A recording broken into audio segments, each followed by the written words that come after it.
Chapter 394. Xiao Naofu chased after her, meowing non-stop. Shi Sui subconsciously wrapped her arms around her waist. Xiao Naofu bumped into Xianxia's trouser leg and was so scared that its fur stood on end. The surrounding temperature seemed to drop rapidly. Xianxia's eyes were cold as he looked at the drunk Xiangyi and then at the innocent-looking Shi Sui. "Explain," Xianxia said coldly. Shi Sui's mentality was really good, and her expression didn't change. "Sister E is sober now. Big brother, remember to remind her to be responsible for me?" Xianxia? At the dining table, Xiang Yu and Xiang Qi were dumbfounded. F***ck, there's such a thing? He actually dared to be mischievous in front of Big Brother. Xiang Li pushed his glasses, and a trace of worry flashed in the depths of his eyes. From a logical point of view, the room that Shi Sui chose was one that Xiangyi had stayed in before, so it was barely reasonable. After getting drunk, she followed her body's memory and wanted to go back to her original room to sleep. But from an emotional point of view, it was obvious that their family's pampered little rabbit had self-taught herself to nibble on the grass around her nest. Xianxia's entire person exuded a threatening chill, and his eyes were sharp, like snow-white blades under the light. The danger multiplied. Courting. The man enunciated each word sharply. His well-defined fingers rolled up his snow-white sleeves. Not far away, Xiang Qi and Xiang Yu were terrified and quickly hid far away, afraid of being implicated. Xiang Li got up and slowly walked forward. Xianxian sneered. "What? You want to speak for him? Am I that kind?" Xiang Li smiled like a sly old fox. "Go ahead, I'll take my sister away. Don't scare her." Xiang Qi scolded. "Second brother, you scheming boy. I think you want to rub her face while she's drunk." Xiang Yu, who was next to him, felt his fingertips itch. His sister's face felt really good when he pinched it, but when he grew up, he couldn't just pinch him as he pleased. He made a prompt decision and strode over. "Let me do it." Xiang Qi scolded. "Do you know how to take care of girls?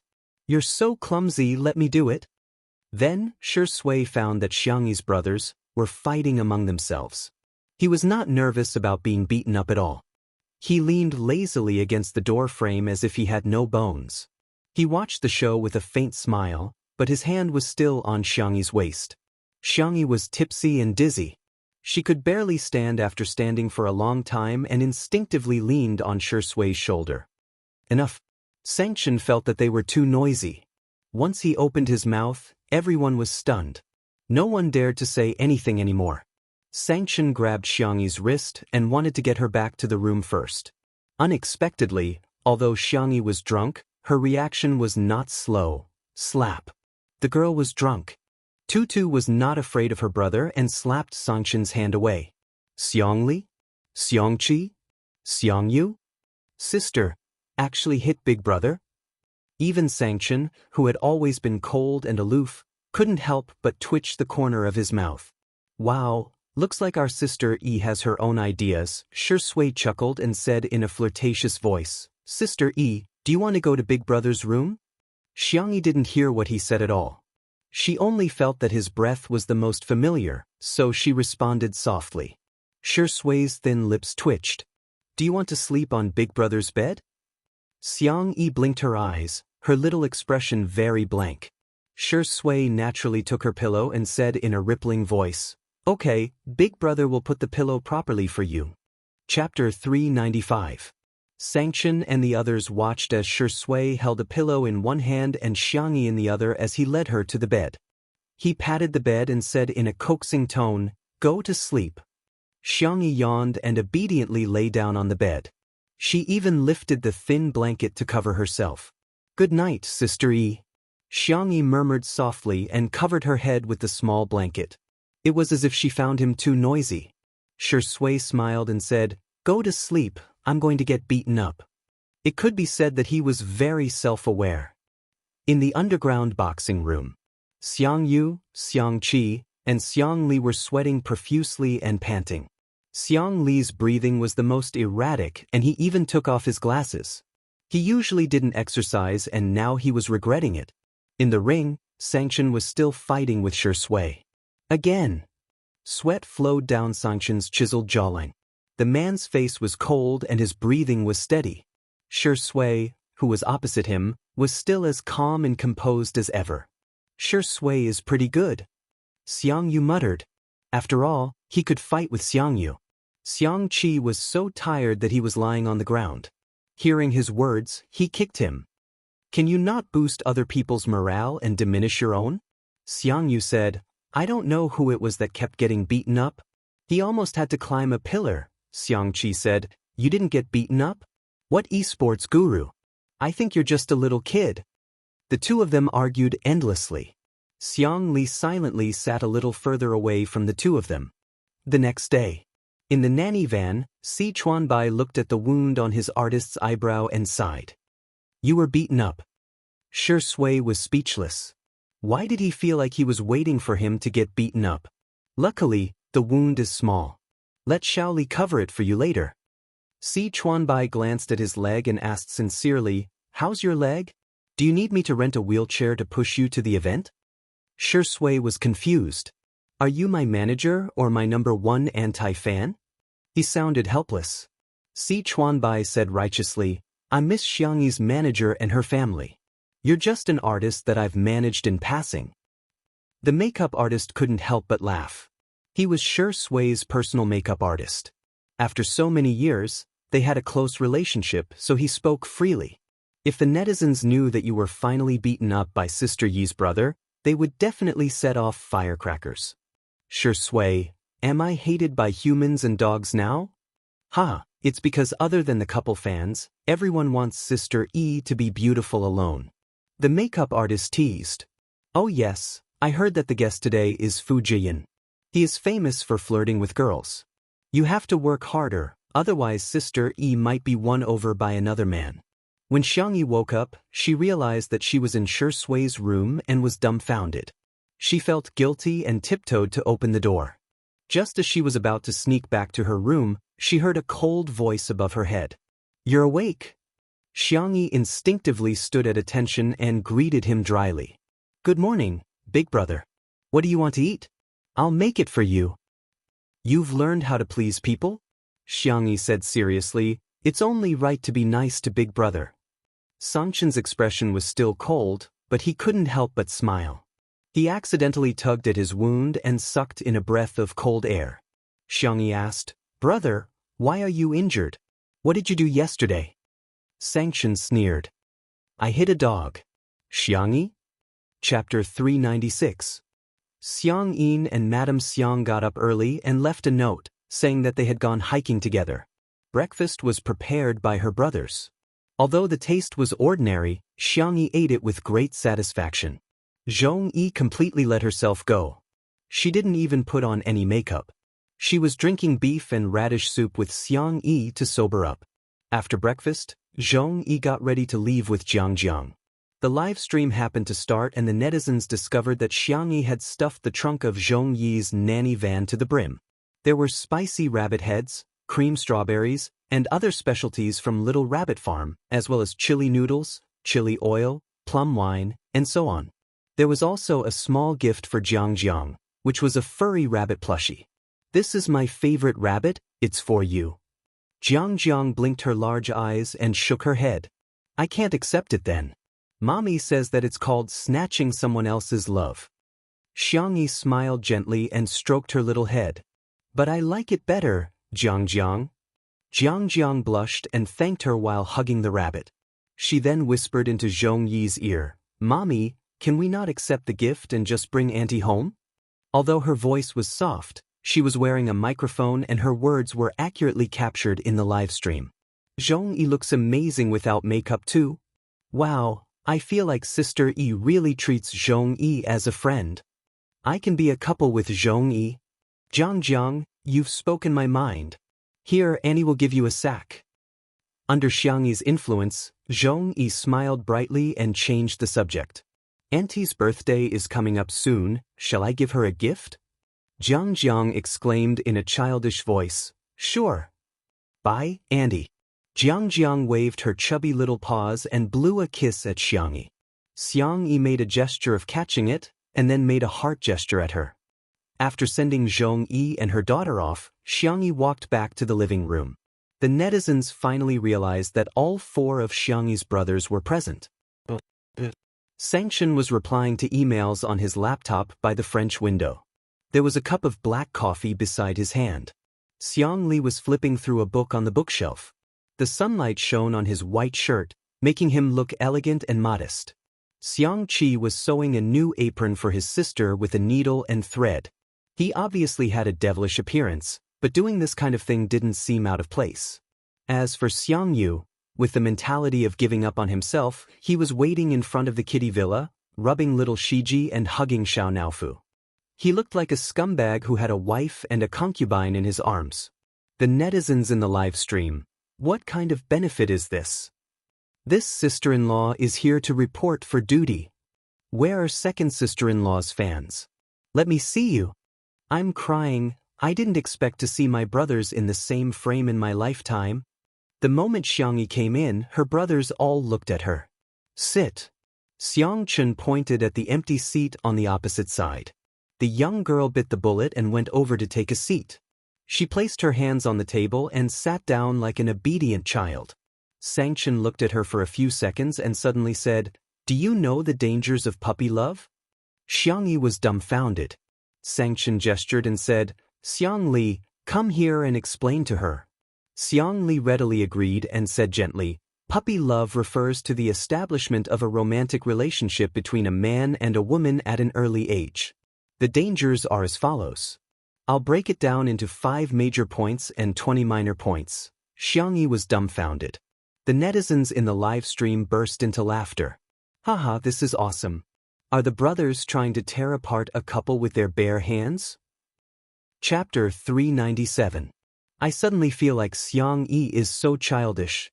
Second brother, why are you still cooperating with him? Okay, I got it. Break up with your boyfriend now. Oh right, I don't have a boyfriend yet. Xiangyi was lectured for more than 10 minutes. In summary, puppy love is a very harmful social activity. Xiangli concluded in a gentle tone. Do you understand, little bunny? Xiangyi defended herself with a pale face.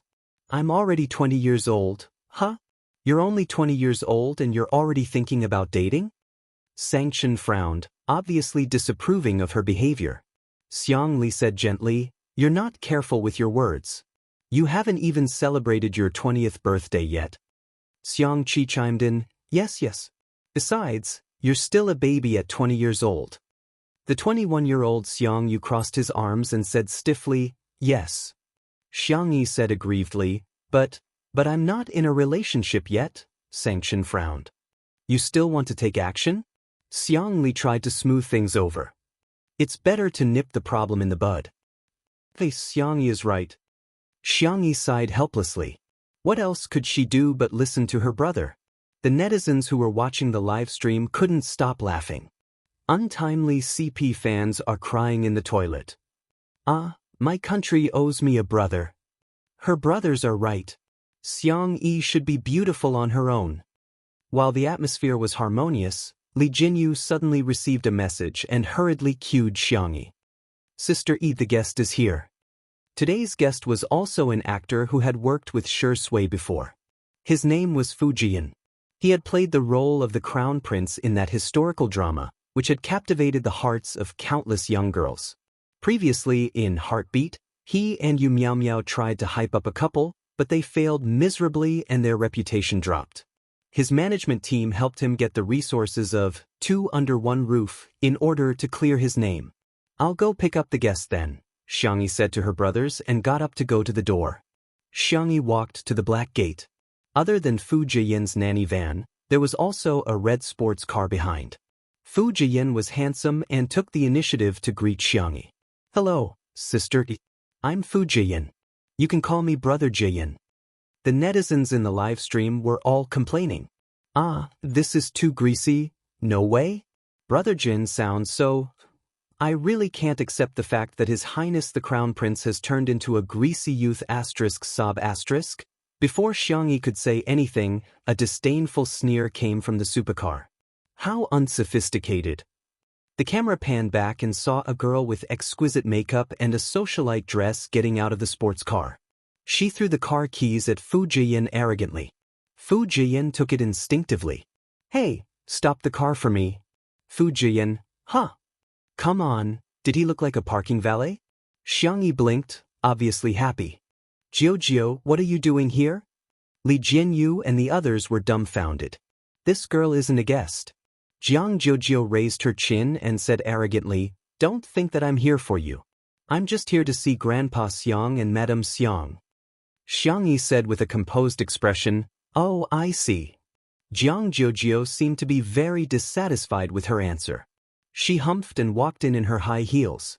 Li Jinyu asked in bewilderment, Sister E, this is? Xianxia asked carefully, my friend, right? Jiao, who was in front, paused in her tracks. Chapter 398. Atrocious. What's with that tone of hers? She's so reluctant to call me a friend. Little did she know that Xianxia felt that the person who had occupied her body had made new friends and neglected Jiao in the past year. Perhaps, Jiao no longer treated her as a friend. Jiao gritted her teeth and walked even faster. The comments about Jiao in the live stream weren't very friendly. This girl is too arrogant. Xianxia briefly introduced Jiao on the spot. She's an excellent violinist and the chief of the Orpheus Orchestra. We've known each other since kindergarten. Li Jinyu gasped and asked, Is it the Orpheus Orchestra that I know? In the live stream, Orpheus Orchestra? What the hell? I'm speechless. It's one of the top orchestras abroad and they have to be under 30 years old. I'm a music major just passing by. This girl is super impressive. She's a musical genius. She has an absolute sense of music. All of a sudden, the comments section was filled with discussions about Jiao. Fu Jian helped Jiao park the car bitterly, but he was immediately tricked by the production team. Li Jinyu smiled and handed him a few mission cards. Jian, draw one. Fu Jian casually drew a card and opened it, only to be dumbfounded. Bathe the little black pig? Fu Jian's eyelids twitched. Don't tell me all the mission cards are for this? Li Jinyu asked, am I that kind of person? Fu Jian looked hesitant. He then heard Li Jinyu exclaim indignantly, I am. Fu Jian was speechless. I'll bear with it for the sake of clearing my name. He had a rather boisterous personality, but when he played the role of the Crown Prince back then, he left a deep impression on everyone. Countless fans became fans of him because of his role, so they naturally hoped that he could be like the Crown Prince in person. The production team had been asking him to create a persona for himself, but after a long time, he couldn't keep up with the act and hence, became a greasy young man whose persona had collapsed. Fu Jian mentally prepared himself in a few seconds and asked expectantly, will Sister E help me catch the pig then? He was a loyal fan of Two Under One Roof, and usually he would watch the live stream crazily. He had watched the scenes of Xianxia catching the pig over 100 times. You have hands and feet, why should she catch a pig for you?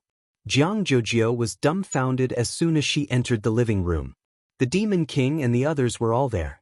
She stammered and greeted them before hurriedly coming out in shock.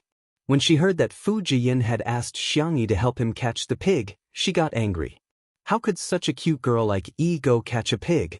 Fu Jian said resentfully, I don't know how. Jiao said aggressively, if you don't know, you can go and learn. A girl's hands are not meant for catching pigs. Coincidentally, Xianxia went to the tool room to take out gloves, straw hats, sunscreen sleeves, and other items. She gave one to Fu Jian and one for herself. Jiao asked in disbelief, hey, where's mine? Xianxia was stunned. It's very sunny outside. Go to the living room and enjoy the air conditioning. There are snacks in the mini fridge. Jiao's eyes widened. Are you a devil? The great Demon King is in the living room. Xianxia thought about it and realized that Jiao seemed to be quite afraid of Xiangchen. She asked tentatively, shall we go together then? Since you've invited me so enthusiastically, I'll reluctantly agree to your suggestion. Fu Jian asked, but didn't you say that girls can't catch pigs with their hands? Jiao rolled her eyes. It's none of your business. Chapter 399. Fu Jian was speechless. Am I being despised? His deflated expression was so funny that everyone in the comments section of the live stream burst into laughter. Trying to reason with a girl? Brother, aren't you courting death? Does two under one roof have some kind of anti-filth function? Even Fu Jin finds it pleasing to the eye. Shocking. A popular male celebrity is doing such a thing in broad daylight with two girls. Amidst the commotion of the audience, Xianxia and the other two arrived at the farm. The little black pigs were being reared on the hillside. Fu Jian asked curiously, Sister Yi, how many pigs do you have in total? Xianxia said, not many, just dozens. Fu Jian was shocked and he looked like a walking emoji. Let me do the math. According to 40 yuan per catty of pork and 50 kilograms per pig, each pig is worth 4,000 yuan. There are so many of them on the mountain. They're not pigs, they're money. Jiang Jiujio said in disdain, look at how ignorant you are. Fu Jian scratched his head, feeling a little embarrassed. I'll go catch one first and see if I can catch one. It's cooler here under the shade, you two wait for me here. Xianxia said, actually, you don't have to catch one. Jiang Jiujio interjected, who are you looking down on? I'm not a good-for-nothing. I want to go too. Fu Jian said, let's see who catches it first then. Xianxia said, you really don't have to. The two of them didn't listen to her at all. They somehow felt like competing with each other and rushed up the hillside. Xianxia was speechless. Forget it as long as you guys are happy. Fu Jian and Jiang Jiujio had their eyes on the same little black pig. The two of them pounced on it from both sides, only to be defeated. The little black pig scurried away. Fu Jian said regretfully, what a pity, this pig is quite cute. Jiang Jiujio licked the corner of her lips and said, it should be delicious braised pork. Fu Jian was speechless. All of a sudden, a large, sturdy, and powerful black pig appeared in front of them, followed by a little black pig that was whining. Jiang Jiujio turned pale and exclaimed, it can actually call Daddy over. Fu Jian pulled a long face. Is it too late for us to call it Daddy now? The answer was that it was too late. The big black boar dug into the ground and charged at the two of them aggressively. Ah! As a result, the live stream was filled with the screams of two people being chased by pigs. Pig catching girl, Coco Love, F***CK, what kind of stupid variety show is this? I'm dying of laughter in front of the screen. Fu Jian must be a comedian deep down. It's such a pity that he didn't go into crosstalk. Fu Jian and Jiang Jiujio fled frantically together with the cameraman. For some reason, they alarmed the black pigs nearby. All of a sudden, the scene was extremely chaotic and there were piglets running wild all over the hillside. Seeing that the situation was becoming more and more dangerous, the audience gradually felt that something was wrong. There won't be an accident, right? Is there something wrong with the production team? Arranging such a dangerous mission, aren't the artists' lives more important? If she falls, there might be a stampede. What if she hurts the girl's hand? She's a violinist. This is really the most confusing act of the year. Can't the vase fairy do it herself? Why did she let the crown prince and the girl take the risk? This is too much. I suspect that she's doing it on purpose. She's jealous of Jiang Jiujio. She's the chief of Orpheus. It's easy for people to be jealous of their friends. If she goes to Orpheus, do you think anyone will want her? Chapter 400. Some people were purely worried about the safety of the guests, while others were stirring up trouble, wishing they could trample on Xianxia a few more times. There were only so many decent resources in the entertainment industry, and now that Xianxia had become famous, she was bound to touch the cake of others. Some people didn't want her to become famous. There were also people guarding against her exploding to the front line. As the situation became more and more dangerous, Li Jianyu also panicked and shouted through the loudspeaker, everyone, don't panic. Come to my side first. Before he finished speaking, a little black pig that was passing by bumped into his leg and Li Jianyu fell to the ground. He was speechless. The cameraman, old Zhang, did not forget to give him a close-up. However, no one could laugh now. The urgency of the audience seemed to be overflowing through the screen. Oh my god, His Highness can't take this hit? Xianxia, can't you control your pig? I'm speechless. Where is she? Did she run away? How can she be so irresponsible? I'm speechless. Is the production team brainless? Why did they set up such a dangerous task? Someone said weakly, the last time Sister E caught pigs, it wasn't this dangerous. This should just be an accident. This person had just defended Xianxia, but he was criticized so badly that he began to doubt his life and shut himself up on the spot. Seeing that the chaotic situation couldn't be resolved, a clear whistle sounded. All of a sudden, the restless little black pigs quietened down. The whistle was melodious, and immediately afterwards, the little black pigs all headed in one direction. Everyone at the scene was speechless. The netizens were speechless. Oh wow, is this a miracle? Everyone looked at the source of the whistle in unison, only to see a slender girl carrying a bag of corn and a bag of vegetables, standing by a small pond not far away and whistling. She scattered the corn and vegetables on the ground, and the little black pigs obediently ate. After they were full, some jumped into the shallow water by the small pond and snorted. The scene changed from a violent and dangerous pig chase to a warm and harmonious rural life. The netizens were speechless. Didn't she just say that she didn't have to catch the pigs? Damn. Sister E was really strong. Carrying 2 such big sacks in one go? Anyway, I can't carry it. Those who scolded and ran away, come out and get beaten up. Xianxia went to get some food. Who knew that they would be chased by pigs? Instantly, the group of people who had scolded the most fiercely just now were too embarrassed to say anything. It turned out that not only did she not abandon them, she even appeared to help them out. Phew. Fu Jian let out a long sigh of relief. Oh my god, I was scared to death. He was drenched in sweat from running and his clothes were stained with grass and mud because he had been protecting Jiang Jiujio just now. Jiang Jiujio, who was at the side, wasn't much better than him. Her meticulously permed hair had already fallen apart and the bow on her head was crooked too. She walked towards Xianxia fiercely. Fu Jian was shocked. Could it be that this eldest miss was going to settle the score with Sister E? He was not the only one. Many people in the live stream had the same thought. Oh, someone is going to be unlucky, serves her right. Who told her not to appear earlier and make Jiang Jiujio so disheveled? Let's fight, let's fight. Let's tear our hair apart. It's finally time for a fight. I'm so excited.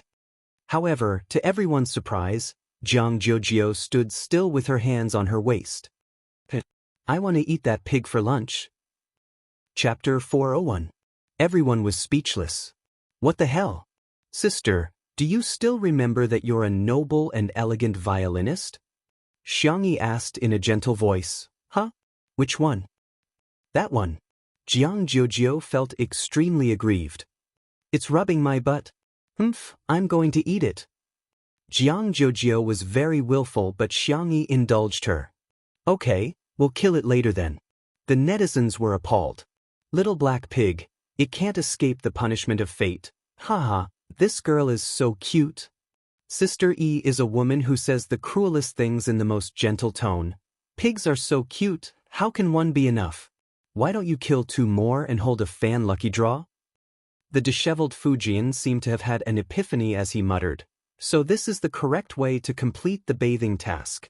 Heaven and man are one. The Tao is natural. People and the environment get along harmoniously. Amitba, little piggy, I wish you a speedy ascension to heaven. No wonder Xianxia said that there's no need to catch them. It turns out that if I feed the pigs by the small pond, they'll jump in and bathe themselves. The netizens teased. Fu Jian, Master, I'm enlightened. Is the Crown Prince trying to expiate souls? Fu Jian is a comedian. Major variety show dads, please look at our brother. This segment was too entertaining. Li Jinyu sighed with emotion. Back then, when Shui asked him to invite Xianxia, he did so with the intention of getting a buy one get one free deal.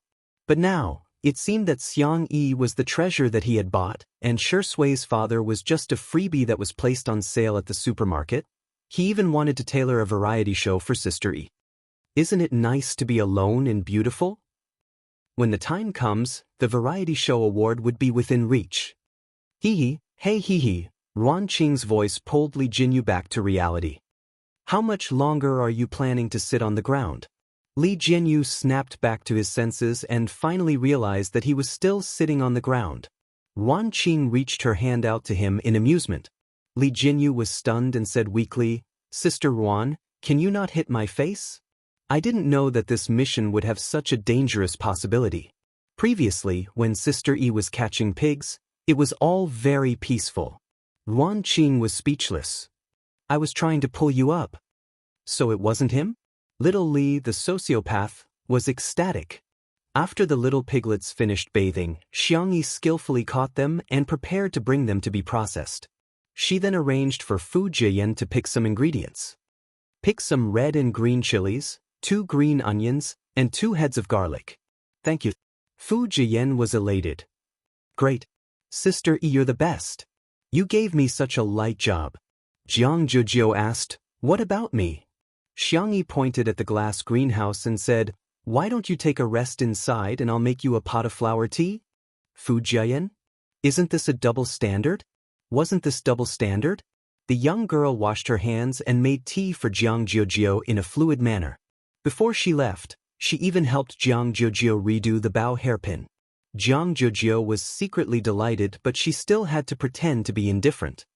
"Okay, by the way, I want to eat braised pork trotters." Xianxia said, "Okay." She carried the struggling little black pig with one hand and walked towards the kitchen. The cameraman asked, "Why are you so nice to Miss Jiang?"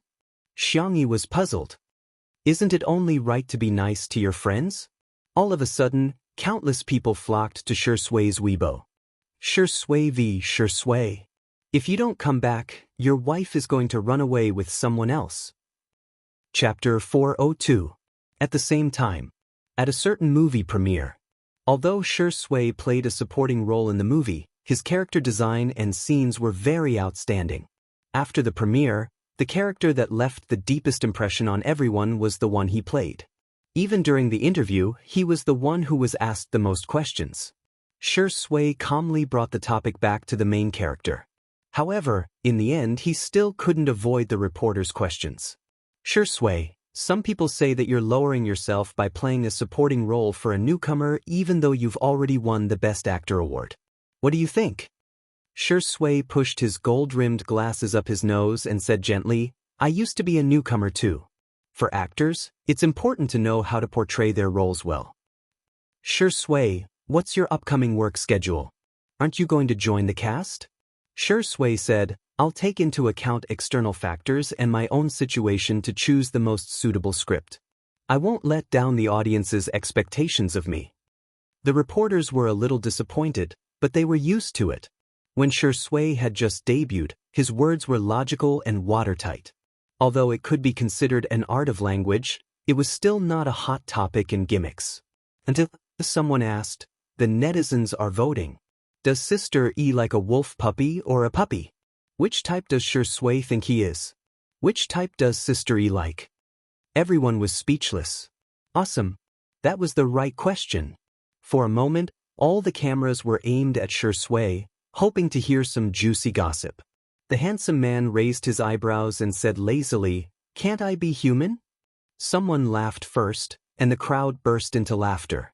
The reporter who asked the question held back his laughter and asked, "Shui, do you think Sister Yi likes a wolf puppy or a puppy?" Shui said, "I know. She should like humans." The reporters realized that Shui actually had a humorous side to him. However, if one thought about it carefully, one would realize that there was a double meaning to his response. Sister Yi liked humans, but he was also a human. It could be understood that Sister Yi liked him, but she didn't use a definite tone, which made people's imaginations run wild. "Damn. Brother, where can I buy your works?" Xianxia was busy in the kitchen. Fu Jiyan was bored out of his wits and wasn't familiar with Xianxia's brothers either. Hence, he had no choice but to chat with Jiang Zhujiu awkwardly. Jiang Zhujiu wasn't in the mood. While playing with her cell phone, she answered indifferently. Suddenly, Fu Jiyan asked about Xianxia. "When did you meet Sister Yi?" Jiang Zhujiu raised her head and said with certainty, 3.5 years old. You even remember this? Fu Jian was a little surprised. A 3-year-old child can't remember anything, right? I just remember. Tell me then, what was Sister Yi like when she was 3.5 years old? Jiang Jiujiu got lost in her memories and paused for a moment before saying, she was pretty much the same as she is now. She was a crybaby, timid, weak, helpless, and pitiful. Fu Jian was speechless. Wait, are you sure you're talking about Sister Yi? She's just an annoying kid. Jiang Jiujiu commented. Thinking about what happened in kindergarten, Jiang Jiujiu got angry. Xianxia is very nice, but she's nice to every child. Anyone can share her after-meal fruits? She already has a harem at such a young age. She's so annoying. Chapter 403. However, in the ears of the netizens watching the live stream, her words sounded a little different. Haven't you guys realized that Xianxia doesn't have any friends at all? Who said she doesn't? Qin Wanyan is her best friend, yet she exposed her so easily. From this point, you can see her character.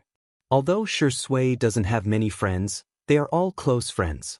On the other hand, the vase fairy only knows how to seduce men. How could she have a true female friend? As the camera panned to the kitchen, Xiangxi's pork trotters were stewing, and the live comments were instantly flooded with new comments. Is this Xiaohei? It looks so fragrant. Wow, Xiaohei has such a good figure. She's neither fat nor thin. I'm drooling. Xiaohei? You guys are still lusting after my body at a time like this? Be a human. Sister Yi is weak, helpless, and pitiful? She's a devil who can catch a pig with one hand and sharpen her knife to kill a pig. Okay. The comment section was very lively, but Xiangxi's expression was very calm as she quietly cooked. Every time she cooked, she would put her heart and soul into it. What might be boring for others was equivalent to relieving stress for her. The scene of a young girl cooking was pleasing to the eye, as if she was enjoying a piece of art. When the last dish was placed on the plate, Xiangqi and Xiangyu had already consciously come over to serve the dishes. Fu Jian was still thinking about clearing his name, so he helped clean up the table and sat upright with a solemn expression. I can't eat too much. I'm going to steal the role of an otherworldly immortal. I just have to taste each dish. Besides, I don't believe that the previous live stream wasn't an act.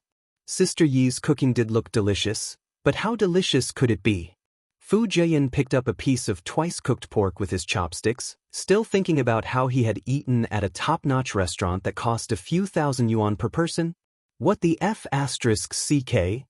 It was fatty but not greasy, salty, and slightly spicy. The slightly sweet taste suddenly bloomed on the tip of his tongue, capturing his taste buds in an instant. The pork was freshly slaughtered and the chili was freshly picked. Paired with bean paste, green onions, and garlic sprouts, it created a rich and unique taste. What kind of delicacy was this? An exceptional delicacy. Fu Jian was dumbfounded.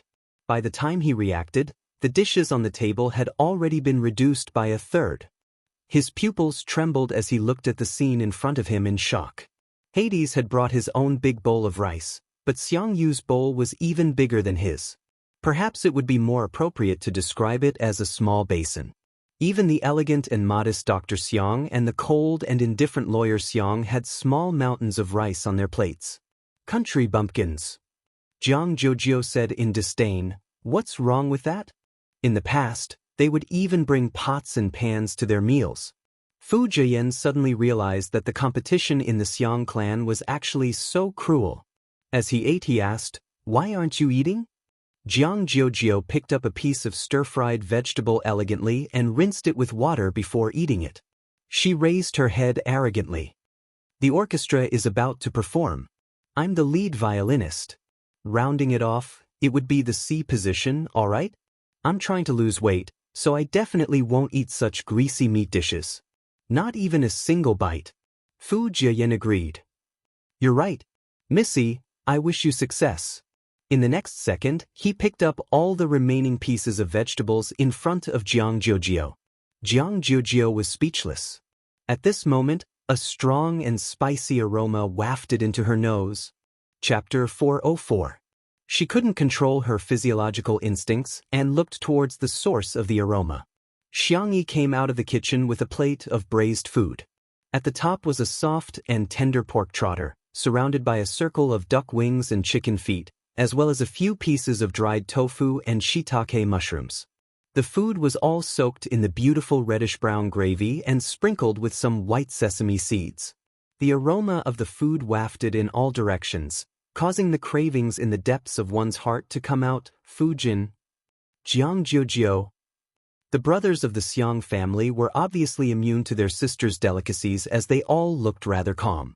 However, the impact on Fu Jian and Jiangjiujio was too great. It smells so good.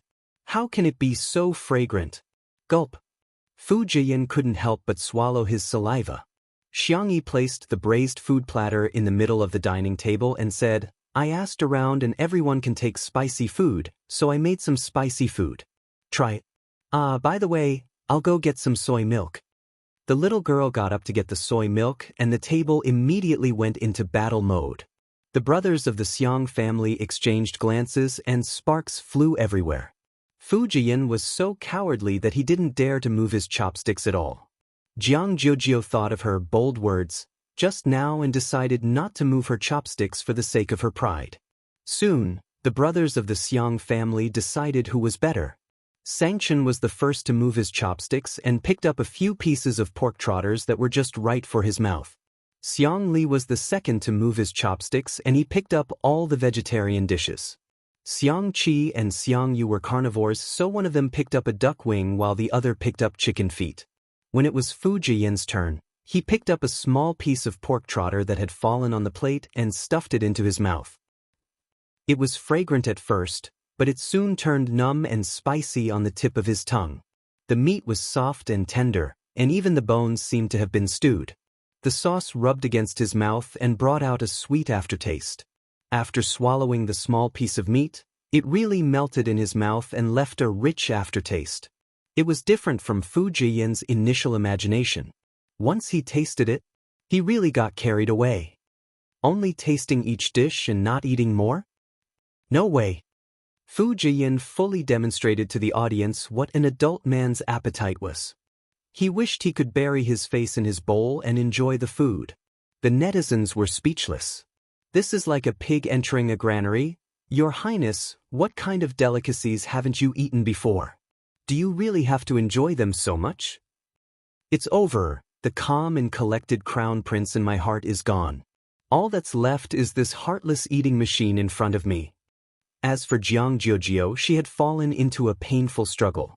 "Eat, not eating, ah." Xiangyi's clear voice sounded in her ears. "Jiujio, go ahead and eat." The girl took the initiative to give her a piece of pork trotter. "Didn't you say you wanted to eat this?" Jiang Jiujio pulled a long face and said arrogantly, "Is that so? I don't even remember.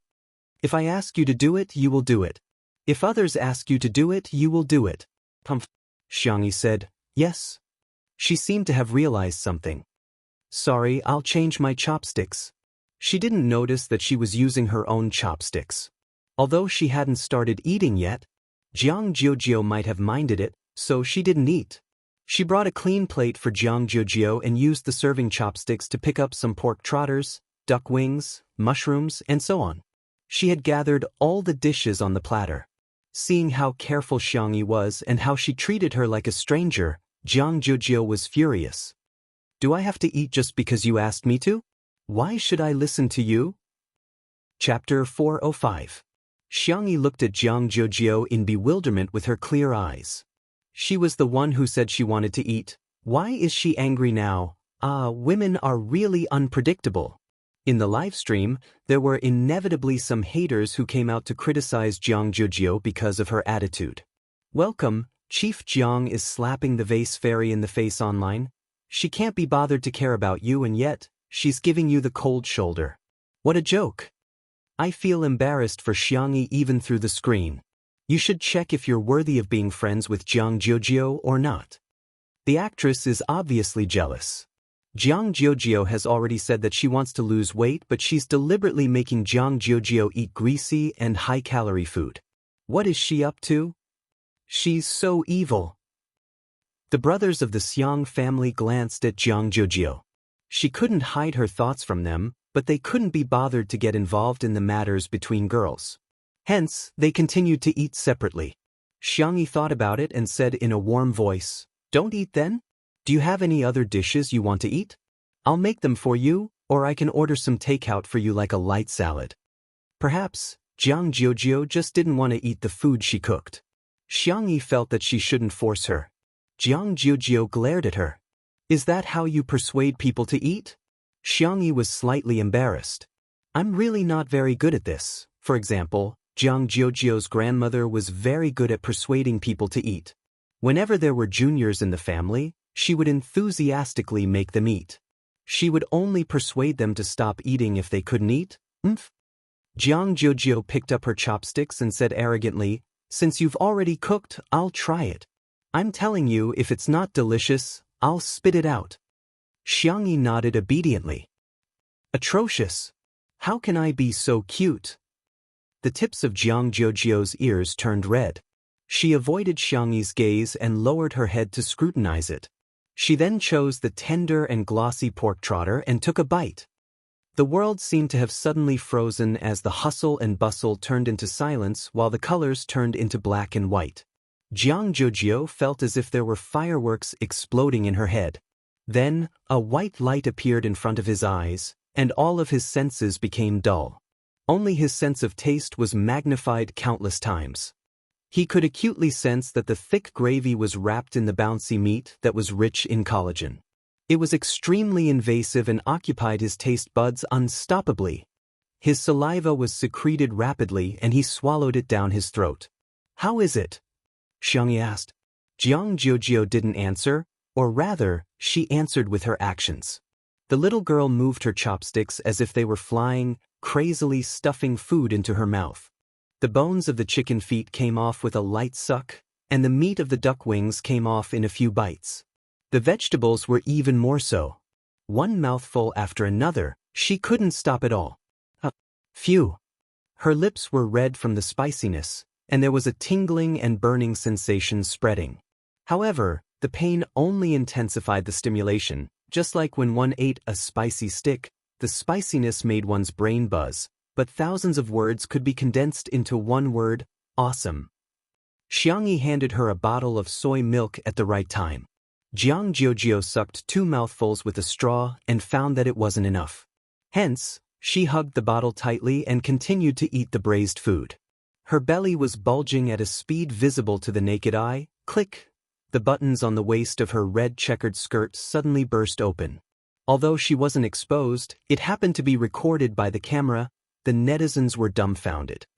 Did she eat so much that her skirt burst open?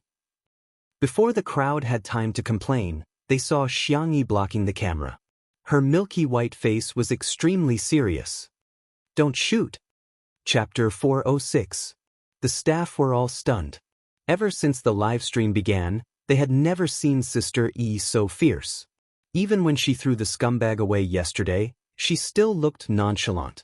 There were suddenly more comments in the live stream. "A new cult has appeared. How can it be stagnant? Egio, I can do it. Pretty girls should have sex with pretty girls. I'm on Jiu Yi's side. Sundra Big Sister X is gentle, rich, and beautiful. She's like a fairy. Madam, please give me more food. Wow, Sister E is so gentle." Actually, Jiang Jiujio didn't expose herself. She even covered it immediately. At the dining table, Jiang Jiujio's face was flushed red and she was so ashamed that she wished she could dig a hole and bury herself in it. She hurriedly sucked in her stomach and tried to pretend that nothing had happened. However, she had eaten too much and even drank 2 bottles of soy milk. Her stomach was so round that she couldn't suck it in at all. The men present were all very gentlemanly and didn't make fun of her. Xianxia even took the initiative to ask, "Do you want me to stitch it up for you?" For the sake of making friends with Xiangyi, her brothers had always been worried sick. That was the difference between men and women. After all, there was a limit to how much care they could give Xiangyi. Some subtle warmth was energy that could only be transmitted between girls. No. Jiang Jiujio refused without even thinking about it. It's too embarrassing. All of a sudden, Xianxia grabbed her wrist. Jiang Jojo looked up and met the girl's clear eyes, which seemed to be filled with moonlight and were incredibly gentle. I'll take you to my room. Jiang Jojo looked away awkwardly and didn't say anything. In the bedroom, Jiang Jojo changed into a loose cotton linen dress and quietly poked her head out of the cloakroom. The first thing she saw was Xianxia, who was helping her sew the buttons. The young girl skillfully threaded the needle and sewed the button. Her white wrist lightly circled it twice and successfully tied the knot. She used her teeth to break the knot and then carefully used the ironing machine to iron the skirt. Jiang Jojo was speechless. It was a wonderful feeling. They hadn't contacted each other for a long time, but they didn't become distant. But, thinking of what Qin Wanyan said, Jiang Jojo felt a little awkward. Xianxia noticed her. Do you want to switch back? Or are you going to wear mine first? Jiang Jojo deliberately said fiercely, Does your heart ache to wear your clothes? That's not what I meant. No, no. Jiang Jojo covered her ears and said, I'm going out to eat. She went to the living room and sat down at the dining table. She hugged the pig trotter and began to gnaw on it. The Xiang brothers and Fu Jian had already moved to the sofa lounge. Fu Jian was perplexed when he saw this scene. Isn't she on a diet? Why are you still eating so much? Xiang Li sipped his tea and said, Mr. Fu, you must be single. Fu Jian was shocked. Huh, Dr. Xiang, how could you tell? You guys are too good at scientific research. Xiang Li smiled but said nothing. Li Jianyu interacted with Jiang Jojo. Sis, what do you think of Sister Yi's culinary skills? Not very good, she said in a peeved tone. But you're enjoying your food. Even your dress has been ripped apart. Why are you still lying? Aren't you friends? Why are you taking the lead to slander Sister Yi? The word friends hit Jiang Jojo's sore spot. She turned her head and said fiercely, I'm not friends with her. I unilaterally declare that she and I are biological sisters of different parents. There was an uproar in the live stream. Chapter 407. Does this mean that Sister E is her best friend? Bullshit, she clearly treats Sister E as her best friend. The haters stared at their keyboards in bewilderment. Someone like the vase fairy actually had a friend, and a close friend at that. Are we not fast enough to type? Before they could even argue, they got slapped in the face. In the production team of Eating Well for all 3 meals, the director had arranged for someone to keep an eye on the movements of 2 under 1 roof. After hearing about this matter, everyone was even more convinced that there was definitely a script. Poach her. Poach her immediately. Poach her with an annual salary of 1,000,000 yuan. In the living room of the manor, Xianxia stared at Jiang Jojo in shock, unable to believe the scene in front of her. She subconsciously pinched her palm. The pain came clearly, confirming that everything at this moment was real. After Jiang Jojo said those words angrily, her face, ears, and neck were all flushed and her shoulders trembled slightly. She was extremely ashamed, but she still pretended to be arrogant. Of course, I don't care what she thinks. Even if she doesn't treat me as a friend, I won't take it to heart. Everyone was speechless. Miss, do you know that you're a tsundere? You may say that you don't care, but anyone who isn't blind can tell that you care a lot about it. Jojo. Xianxia murmured. Jiang Jojo asked in displeasure, What? Xianxia wanted to say something, but when she was about to say it, she habitually asked, Do you want to eat dessert? Jiang Jojo was even angrier. Is it that difficult to say that I treat you as a friend too? Is it that difficult? Xianxia was actually a little embarrassed. Besides, she didn't have any close friends and didn't know how to get along with Jiang Jojo at all. Hence, she could only treat Jiang Jojo like how she had successfully wooed her brothers. What do you want to eat? I'll make it for you, Jiang Jojo said seriously. When her brothers heard this, their expressions were different, but they all felt the same. They were a little jealous. Xianxia's words were like a password to Jiang Jojo, but they could easily decipher it. When his younger sister said, I'll cook for you, there was basically no emotional meaning behind it. She simply liked to cook. When his younger sister said, I'll cook for you, It meant that she had a good impression of this person and was close to him.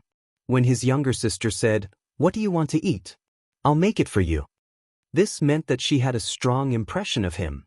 If it were a man, they would have suspected that Xianxia was confessing. Jiang Jiujio pouted and said, "I'm going to take an afternoon nap later, and then have afternoon tea." "All right. I still want to go to the glass greenhouse to take pictures. Help me shoot." "All right. But I want to sleep with you tonight." Jiang Jiujio clenched her fists and said with a flushed face, "You have to wear our sister's pajamas with me." "Sure." Jiang Jiujio's eyes were glistening and she seemed to be trying to hide the joy in her heart. She lowered her head and took a few more bites of food, but the corners of her mouth were raised high. Her brothers. Was this the friendship between girls? In the live stream, the fans of the Ijio couple were celebrating. "Sure Sui, am I not worthy?" "Jujio, yes." "Medic. Give me an injection of insulin." "Woo, sleep together, our Jujio is the rightful wife, no one dares to refute, right? Sister E is so good at doting on others." Sob sob sob, is this what sisterhood is like? Chapter 408. The netizens in the live stream chatted excitedly about the couple and someone took screenshots of it and submitted them to a famous verified account. All of a sudden, they were all laughing and mocking Shui. After Shui attended the premiere and the celebratory banquet, Si Chuanbai showed her the trending searches. The man who had always been strict and meticulous was obviously trying to hold back his laughter at this moment. "You've been despised by the netizens again." Shui raised her eyebrows and noticed that he used the word again. After casually browsing through the process of the matter, he couldn't help but laugh. It's a good thing that Sister E has friends. After all, there was a 7-year age gap between him and Xianxia and the two of them didn't have much interaction in the past. However, he had seen how lonely she was when she was in school. She kept skipping grades and getting busy all the time. In his impression, Jiang Jiujio was the friend she had been hanging out with for the longest time. Si Chuanbai said, "You're quite open-minded. Should I praise you for having a good attitude? The Ijio couple has already been created." Shui sat in the nanny van, crossed her long legs lazily, and slowly loosened her tie. Change the navigation to the manor. Outside the window, light and shadows flashed and the scenery changed. The man said calmly, "Go back and teach the little girl what it means to be the main wife." Si Chuanbai was speechless. Indeed, he and the netizens were overthinking. So what if she's at Sundra? Shui has never lost. While Jiang Jiujio went to take a nap, the live stream was paused and Li Jianyu announced for everyone to take a 2-hour break. Xianxia was in a state of excitement and couldn't fall asleep at all. She ran to the kitchen, picked up a taro, peeled it, and got ready to steam it to make mashed taro. She remembered that Jiang Jiujio liked it. Suddenly, a few tall figures walked in from the kitchen. Xianxia came over and took the initiative to peel the taro for Xianxia. After the acupuncture, his hand had improved a lot.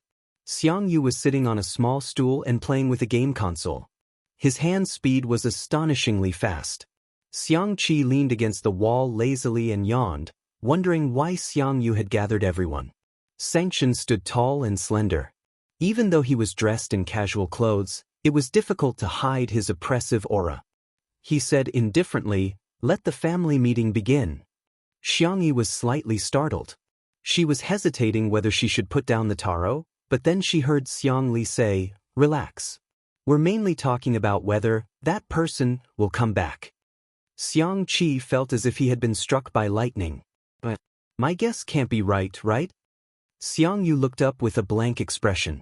Sanction glanced at Lao San and Lao Si, who were asking for a beating. He forced himself to be patient and explained to them how Xiangxia's body had been possessed for the past year. Although Xianxia was surprised, he accepted it very well. Xianxia was a little confused. Xianxia steamed the clean taro and the purple potatoes that were used for coloring. Her tone was somewhat helpless as she said, "I asked Xiao Naofu, but it has no way of contacting the main system, so I'm not sure." "Xianxia? Wasn't Xiao Naofu just an ordinary kitten?" Probably because his expression was too shocked, Xianxia patted him on the shoulder. "Hey, it's okay. Little uncle must be stupider than you." He would never guess that in the past year, little sister wasn't little sister. Xianxia. Comparing him to little uncle? Thank you, but he wasn't comforted. Xiangli, who had the highest IQ, frowned. If there's no way to take a shortcut, then we can only use the stupidest method. Everyone looked at him in unison. According to the known situation, the premise of soul replacement should be that little sister is injured or in a weak state. Then, the simplest way is to find someone to protect her 24 hours a day. Chapter 409. Xianxia asked, "Bodyguard? I'll go look for one and see if there are any suitable ones." Xianxia interjected, "You have to find a female bodyguard. A male bodyguard can't be guaranteed to be around 24 hours a day." Xiangxia's brain twitched. A boyfriend can. In an instant, the three brothers cast murderous glances at him. Xianxia wished he could die on the spot. He said, "I was just kidding, is it funny?" Ha! He laughed dryly as cold sweat broke out on his forehead, for fear that his brother would teach him a lesson. Xianxia glanced at him and couldn't be bothered to argue with him. He said calmly, "I'll make the arrangements." Xiangli said, "I think I can apply for official protection of family members. Let me make a call to confirm." Xianxia exclaimed, "I'll go ask around too." Xiangyu said, "I'll ask my friends too." The few of them were very efficient. As soon as the taro and purple potatoes were cooked, Xiangyi learned that she had 10 bodyguards. The corners of her mouth twitched. Isn't that a little too much? Actually, I can protect myself too. 10 is too much. Don't let your guard down. Don't worry, I can afford it. Xiangyi had no choice but to accept their good intentions. After the family meeting, the brothers left one after another. After all, they all had things to do. After sending her brothers away, Xiangyi was a little melancholic, but she soon accepted reality. She cherished it even more because it was too difficult to get together. Jiang Jiujio woke up from her afternoon nap and scurried out of the guest room to look for Xiangyi. After wandering around, she saw Xiangyi in the kitchen. The young girl was quietly preparing the ingredients for milk tea, which were her favorites, such as mashed taro and taro balls. The light in the oven was on and the aroma of cookies wafted out. It was a warm and quiet scene. Ding! It was time for the oven to open. Xiangyi took out the cookies and tasted them. Seemingly thinking that they tasted good, the young girl tilted her head and gave herself a thumbs up. "Jiang Jiujio, my sisters are so cute." Sensing Jiang Jiujio's gaze, Xiangyi looked over and said with a smile, "You're awake. Do you want to go for afternoon tea?" Jiang Jiujio folded her arms arrogantly and said, "Since you've already invited me, I'll consider it." A second later, she nodded. "All right, I've thought about it." Xiangyi, "Really? Then I'll bring the food to the glass greenhouse." Jiang Jiujio sounded awkward, but her body was very honest as she took the initiative to share half of the burden with her. It just so happened that the staff had almost rested. Li Jinyu shouted and prepared to shoot the afternoon tea of the two girls. A few minutes later, the netizens received a push notification for the live broadcast. When they clicked on it, what appeared in front of them was a scene that looked like an idol drama. The wind was gentle, the clouds were light, and the distant mountains were beautiful. The sunlight was refracted through the glass, and the flowers and grass grew luxuriantly. On the round table covered with a lace tablecloth, there were delicate biscuits and milk tea. There were a few freesia in a slender porcelain bottle. The two girls were sitting opposite each other, leaning against the recliners and swaying slowly. The white and soft kitten was nestled in Xiangyi's arms while the silly little Shiji was squatting by Jiang Jiujio's feet. Jiang Jiujio took a bite of the biscuits and milk tea, squinting her eyes in bliss. "I'm taking screenshots like crazy. This is so beautiful. The director is so good. This is my ideal life." "Huh? I think I saw Shui coming back. He's at the entrance at the bottom left corner of the screen. Let him go. Let him run away from home." Chapter 410. Haha, are you serious about telling Indi to run away from home? My mom is asking me why I'm laughing like a pig. The camera panned to a distant view. The man was dressed in a tailored black suit that accentuated his height and long legs. His tie was loosely tied, and a few locks of his hair were hanging down. He looked relaxed and casual. It was as if he was returning home. He locked his gaze on Xianxia, who was in the glass greenhouse, and strode over with his long legs. The comments in the live stream were instantly flooded. "Ah, sure Ingdi in a suit can do it. His legs are at least 2 meters long. They're even better than models. He's so immersive, I feel like he's going to unbuckle his belt in the next second." Si Chuanbai was watching the live stream in the nanny van. When he saw the comments, a smile appeared on his face. Looking at the comments, it was indeed the status of the main wife. His phone vibrated and he picked it up. Annan's anxious voice came through the receiver. "Chuan Chuan, I think I've been scammed." "Chuan Chuan? Don't you think it's strange to call him Chuan Chuan? It sounds like you're taking advantage of me. And it sounds a little strange." Si Chuanbai interrupted his nonsense. This little colorful guy always said shocking things. He pressed his eyebrows. "Get to the point." Someone claimed to be the director of the variety show National Mass Workout and said that he wants Sister E to be a flying guest for the next episode. "I don't think it's real, but I'm afraid it's true." Si Chuanbai raised his eyebrows. Even he was a little stunned. National Mass Workout was a national variety show that could be said to be the most popular variety show at the moment. It had recorded a total of 2 seasons, and the 3rd season was in preparation. Every season, the guests invited could be said to be the top or A-listers, or they were the senior big shots with a high status. Si Chuanbai took a deep breath and said, "Send me the contact information." 2 minutes later, Si Chuanbai confirmed that it was really the director of National Mass Workout. Annan was extremely excited on the other end of the phone. "Ah, our girl is so capable." Si Chuanbai smiled and said, "She's quite capable." In a sense, Xianxi's popularity could be said to have risen from C-list to A-list. However, the industry wouldn't recognize her status if she didn't have any film or television projects. But if the resources could keep up, if he became part of Miss Xianxi's family, he would be able to become an S-lister for free. A glass greenhouse. Shi Sui greeted Jiang Jiujio politely. As soon as the suave, gentle, and handsome man appeared, Jiang Jiujio felt that her friend had changed. For example, her tone was inexplicably soft. "You're back. Have a seat." For example, his attitude was inexplicably warm. "Here, biscuits, cakes, and fruits." Another example was his gaze, which was inexplicably fixed. "You look good in this." Shi Sui had intended to go back and change her clothes after greeting him, but at this moment, she blinked and threw the thought of changing to the back of her mind. She sat down steadily and said, "Thank you. You're also very beautiful." Jiang Jiujio gritted her teeth and thought, "Why does it feel like an old married couple?" Cough, cough. Jiang Jiujio coughed hard a few times to get Xianxi's attention. "You said you wanted to take a photo. Help me." "Sure." The two girls met and began to study which software and filter were better. A certain best actor quietly raised his hand and unbuttoned the top 2 buttons of his shirt.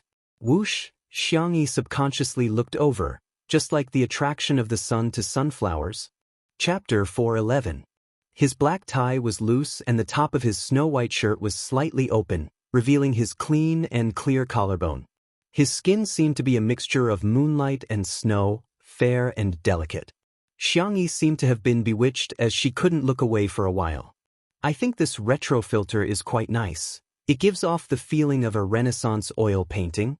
Jiang Jiujio murmured, only to realize that Xianxia was distracted. She looked in the direction of her gaze. "Damn. How can my sister be bewitched by a man?" Jiang Jiujio was puzzled. She was extremely frustrated and poked Xianxi's arm with her finger. "We agreed that you would take photos of me." Xianxia seemed to have woken up from a dream. "Ahem, I'll take photos for you then. Stand over there, the light is better." Jiang Jiujio happily went to take photos and even raised her eyebrows at Shi Sui provocatively. "Men are bullshit. Sisters are treasures." In the live stream, the netizens were delighted to see this scene. Jealous Sui, disdainful Jiujio. Shi Sui is a man, but his collarbone is even more pronounced than mine. "Oh my god, I love men who are relaxed, lazy, and abstinent. Shui, undo a few more buttons. I don't lack this bit of traffic. Xianxia patiently took photos of Jiang Jiujio. After taking dozens of photos, the two of them huddled together to discuss which one looked better. Thanks to her narcissistic third brother, Xiangxi's photography skills and aesthetic sense were both on point. Jiang Jiujio looked like a noble girl from the Middle Ages. A professional photographer had once taken photos of Jiang Jiujio and the composition and angle of the photos were impeccable. However, Jiang Jiujio felt that Xiangxi's photos were thousands of times better than those taken by a professional photographer. However, her tone was still arrogant. You're just SOS. You haven't improved at all after so many years. Her body, however, was very honest. She held Xiangxi's arm with her hand, which was a gesture of intimacy between sisters. Shui saw this scene. He calmly picked up the glass of water and sipped slowly. Swoosh! Xiangxia looked over again like a good-for-nothing. Under the warm light, every part of the man's face was perfect. He raised his snow-white neck, his Adam's apple moving up and down as he swallowed. His pale thin lips were wet with water. He frowned and licked the corner of his lips, seeming to be intentional or unintentional. As if sensing Xiangxi's gaze, he looked up and his thin lips parted into a thin but seductive smile. Jiang Jiujio thought, "Damn you, dog of a man." Half of the netizens in the livestream were screaming and the other half were quacking. Covering my mouth can't stop me from screaming like a groundhog. Brother, I can do this. I really can. Goose goose goose goose goose. Jiang Jiujio's expression is hilarious. You didn't expect this, did you? The person in front of you is a Grand Slam best actor. Seriously, Shui is fighting for attention, right? Wasn't it? Sure enough, he was a man with a mental age of 10. I laughed so hard that my neighbors within a 10-mile radius would have to rely on hearing aids for the rest of their lives. Jiang Jiujio gritted her teeth and thought to herself, "My good sister will never fall for such a dog of a man." In the next second, she heard Xiangxia ask gently, "Do you want to take a photo?" Shui blinked and said with an innocent expression, "But I'm not wearing any makeup. Will I look ugly in the photos? I'm so envious of Sister E for making you look so good in the photos." Jiang Jiujio was speechless. Isn't she just saying, "Sister, you're so good at makeup, unlike me who doesn't even know how to put on foundation?" Chapter 412. The staff at the scene had a hard time trying to suppress their laughter, but the netizens watching the live stream didn't have so many scruples. She's so green as soon as she opens her mouth. Oh my god, Shui is so good at variety shows. I can't take it anymore. Look at Xiao Naofu and little Shiji's expressions. I'm rolling around in bed laughing. Only then did the crowd notice that Xiao Naofu had taken a few steps back with a look of disdain, seemingly trying to draw a line between him and Shui. Little Shiji had no idea what was going on and chased after Xiao Naofu while wagging its tail continuously. It was a vivid illustration of what it meant to dislike dogs and cats. However, Xiangxia retorted seriously, "No, you look good in all the photos." Shui was slightly stunned, but after a moment, he couldn't help but burst into laughter. It seemed that Xiangxia had an inexplicable trust in him at all times. Just that, he suddenly felt a sense of guilt. He stopped teasing her and said in a low voice, "I'll leave it to Sister E then." Xiangxia took out her cell phone and began taking photos of him. Jiang Jiujio stomped her feet in anger, causing countless viewers to laugh hysterically. What kind of magical scene is this? Other people's scenes were thrilling, and repeatedly testing the edge of death. The scenes on Two Under One Roof were hilarious, and so hilarious that their abs would pop out at any moment. This scene, without a doubt, became one of the famous scenes that fans of Two Under One Roof often relived. Xiangxia took dozens of photos of Shui with an impartial attitude. "I'll send them to you later." The young girl remembered what Anan said last time. Shui's Weibo account was full of weeds all year round and she couldn't be bothered to open it for business. Hence, she asked, "Do you want to post a 9-grid Weibo post? There should be a lot of people looking forward to it." Shui nodded and said, "Sure. All of a sudden, the countless Shui sisters in front of the screen fell silent. Most of them didn't have a good impression of Xianxia at first. After all, Xianxi's reputation was too poor previously, and she had been criticized on the internet for nearly a year. Hence, everyone would be affected and prejudiced against her. But, after Shui joined Two Under One Roof, he really changed. He used to be on set all year round, and there was almost no activity except for his work. His fans couldn't catch any traces of his life, and many even pessimistically thought that he didn't care about his fans at all. However, Two Under One Roof allowed everyone to see the relaxed side of Shui, especially his interactions with Xianxia. Only then did they realize that he also had a childish side. When he was childish, he would even bully kittens. This Shui might not be perfect, but she was very real. Xianxia even urged Shui to open for business. That feeling was really subtle. Sometimes, there was no reason to hate someone. Similarly, having a good impression of someone was just as sudden. Shui was typing something on her Weibo account while Jiang Jiujio seized the opportunity to grab Xianxi's wrist. The proud and pampered young miss was now stammering, her small fists clenched tightly. Xianxia, Everyone's curiosity was piqued by her. Jiang Jiujio closed her eyes and finally made up her mind to express what she found hard to say. Hey, can you take a selfie with me? Xianxi's cherry lips opened and she hesitated for a few seconds. Can't I take a few more? Jiang Jiujio said resolutely, Sure. I can do it. I'm super. Chapter 413. In the live stream. Girls who don't mean what they say are so cute. Sister E is really the Terminator of tsundere. She's so good at curing tsundere. Jiujio can do it, Shui. Can you do it or not? I'm sick of answering this question. #Shui can't do it #okay? Okay, next question. The two girls chose various filters and decorations to take a selfie. The netizens exclaimed that it was so realistic that it was simply a replica of the selfies they took with their sisters. At the same time, Shui posted on Weibo. The caption was simple, but it was enough to make one's imagination run wild. Shui, Sister E took it. The Shui sisters were a little upset when they saw the text, but after seeing the picture, they screamed. The man in the picture was wearing a white shirt and a black suit. His tie was loose and his collar was open. His gaze was deep and doting, and he looked lazy. He was a refined scum who was abstinent and passionate. The number of comments instantly exceeded 10,000. He's like a boyfriend. He's finally open for business.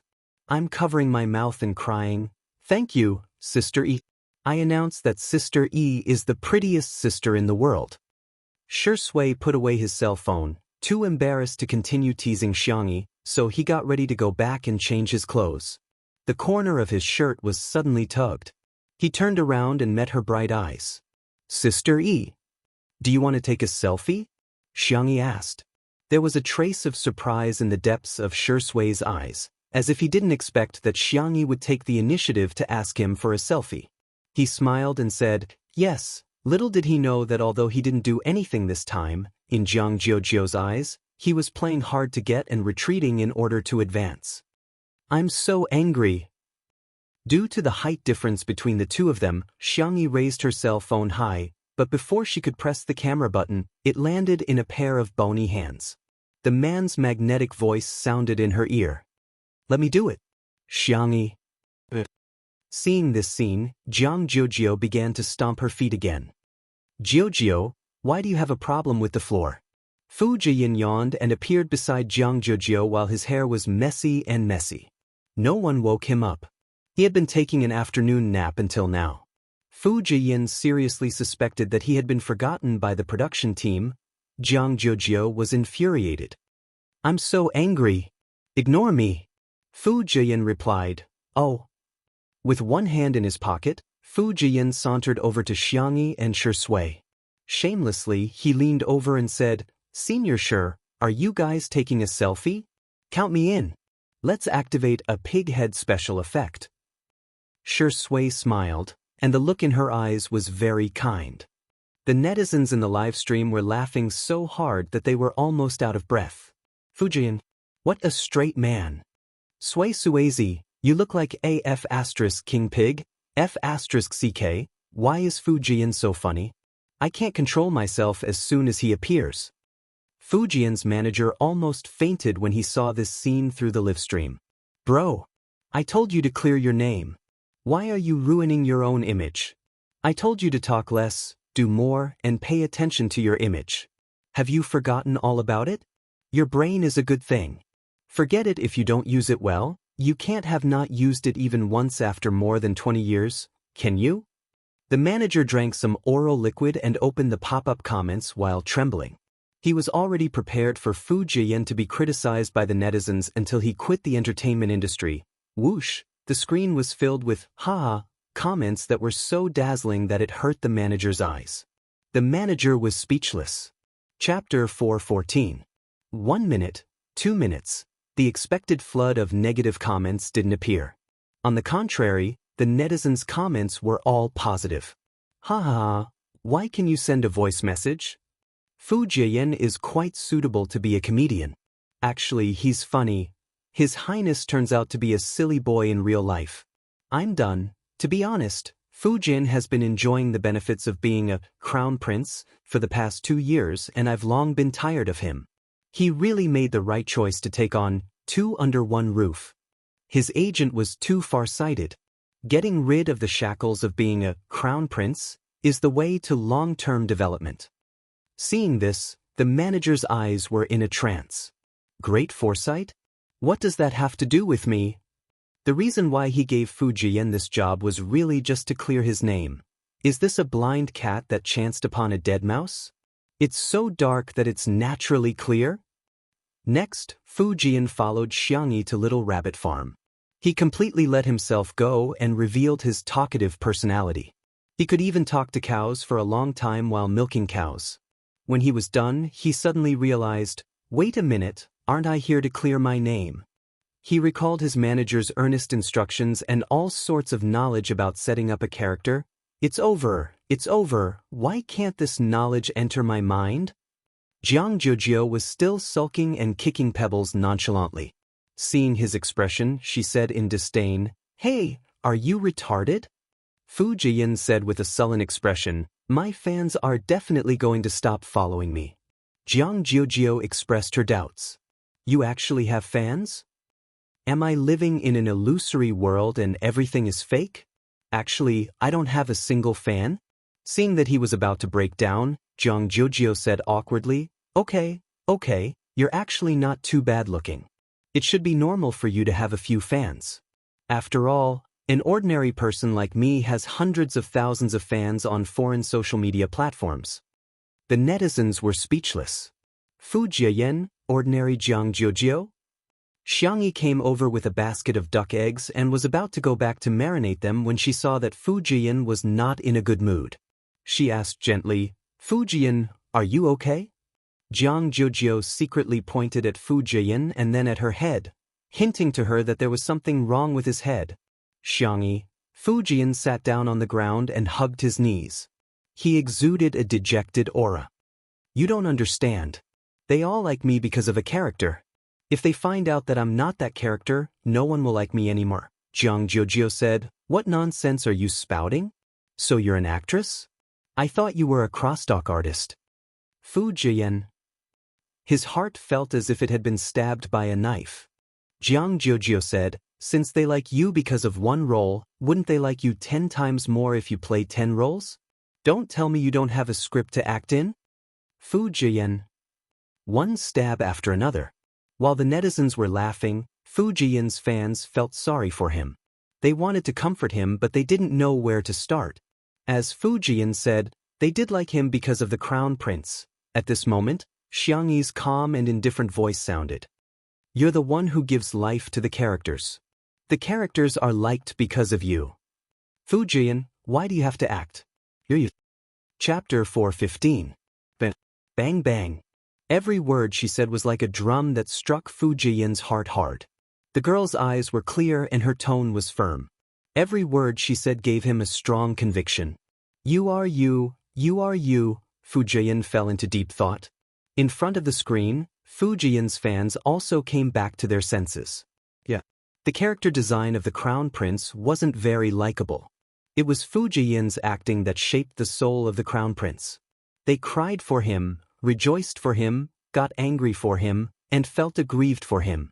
It has always been the actor who brings the character to life. Xianxia said seriously, "You're the Crown Prince, but you're also the actor Fu Jin." The fans? She's so eloquent. Xianxia is really a girl with a strong sense of self-awareness. That's rare. Sister Yi, please come out with a book as soon as possible. If you're so eloquent, say more. The confusion in Fu Jian's eyes slowly dissipated at this moment. All along, the team had been asking him to maintain his persona and maintain his popularity.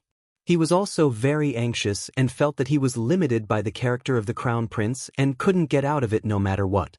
In the past 2 years, he had acted in a few dramas, but compared to the other roles, they didn't seem that outstanding.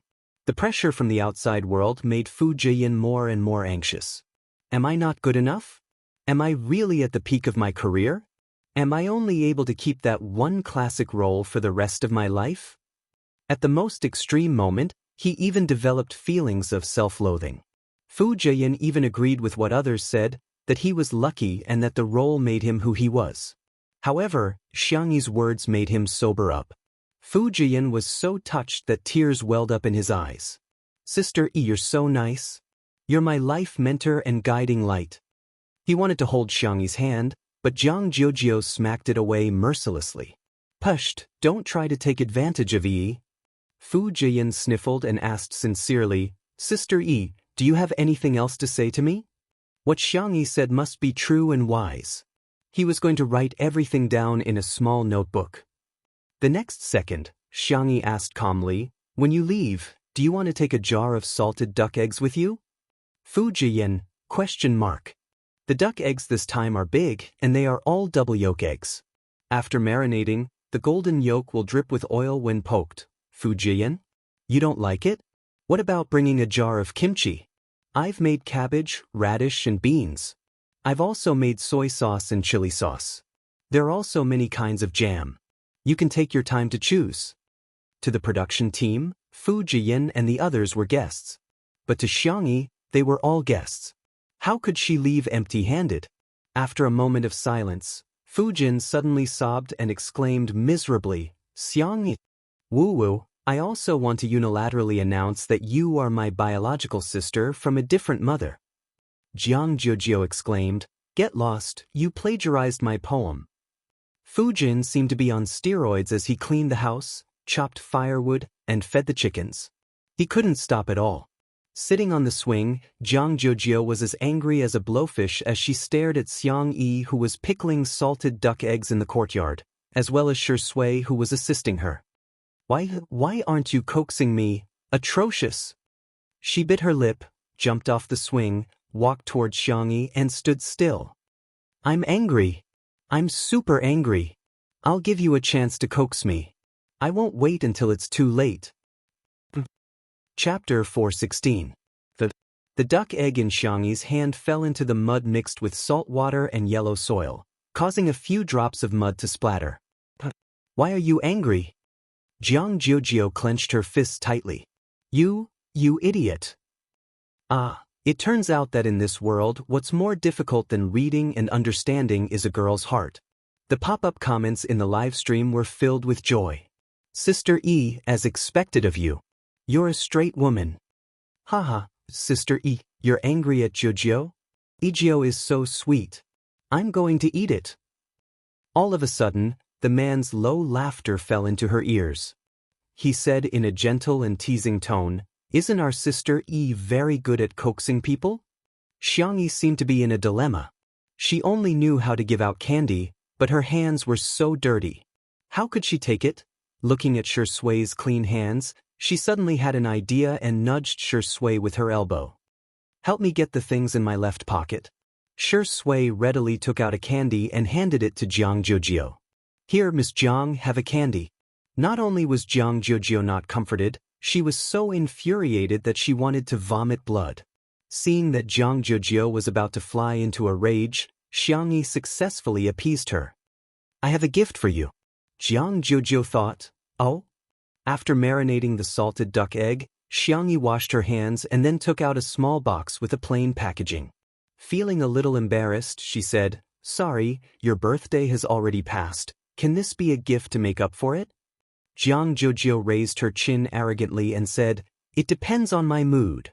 She opened the box, and a beautiful necklace came into view. The chain was slender and exquisite, and the red drop-shaped pendant was gorgeous and dazzling. The pop-up comments in the live stream sneered at the necklace. Doesn't the vase fairy claim to be fair, rich, and beautiful? She's giving a crystal as a gift? It's beautiful, but the crystal is too cheap.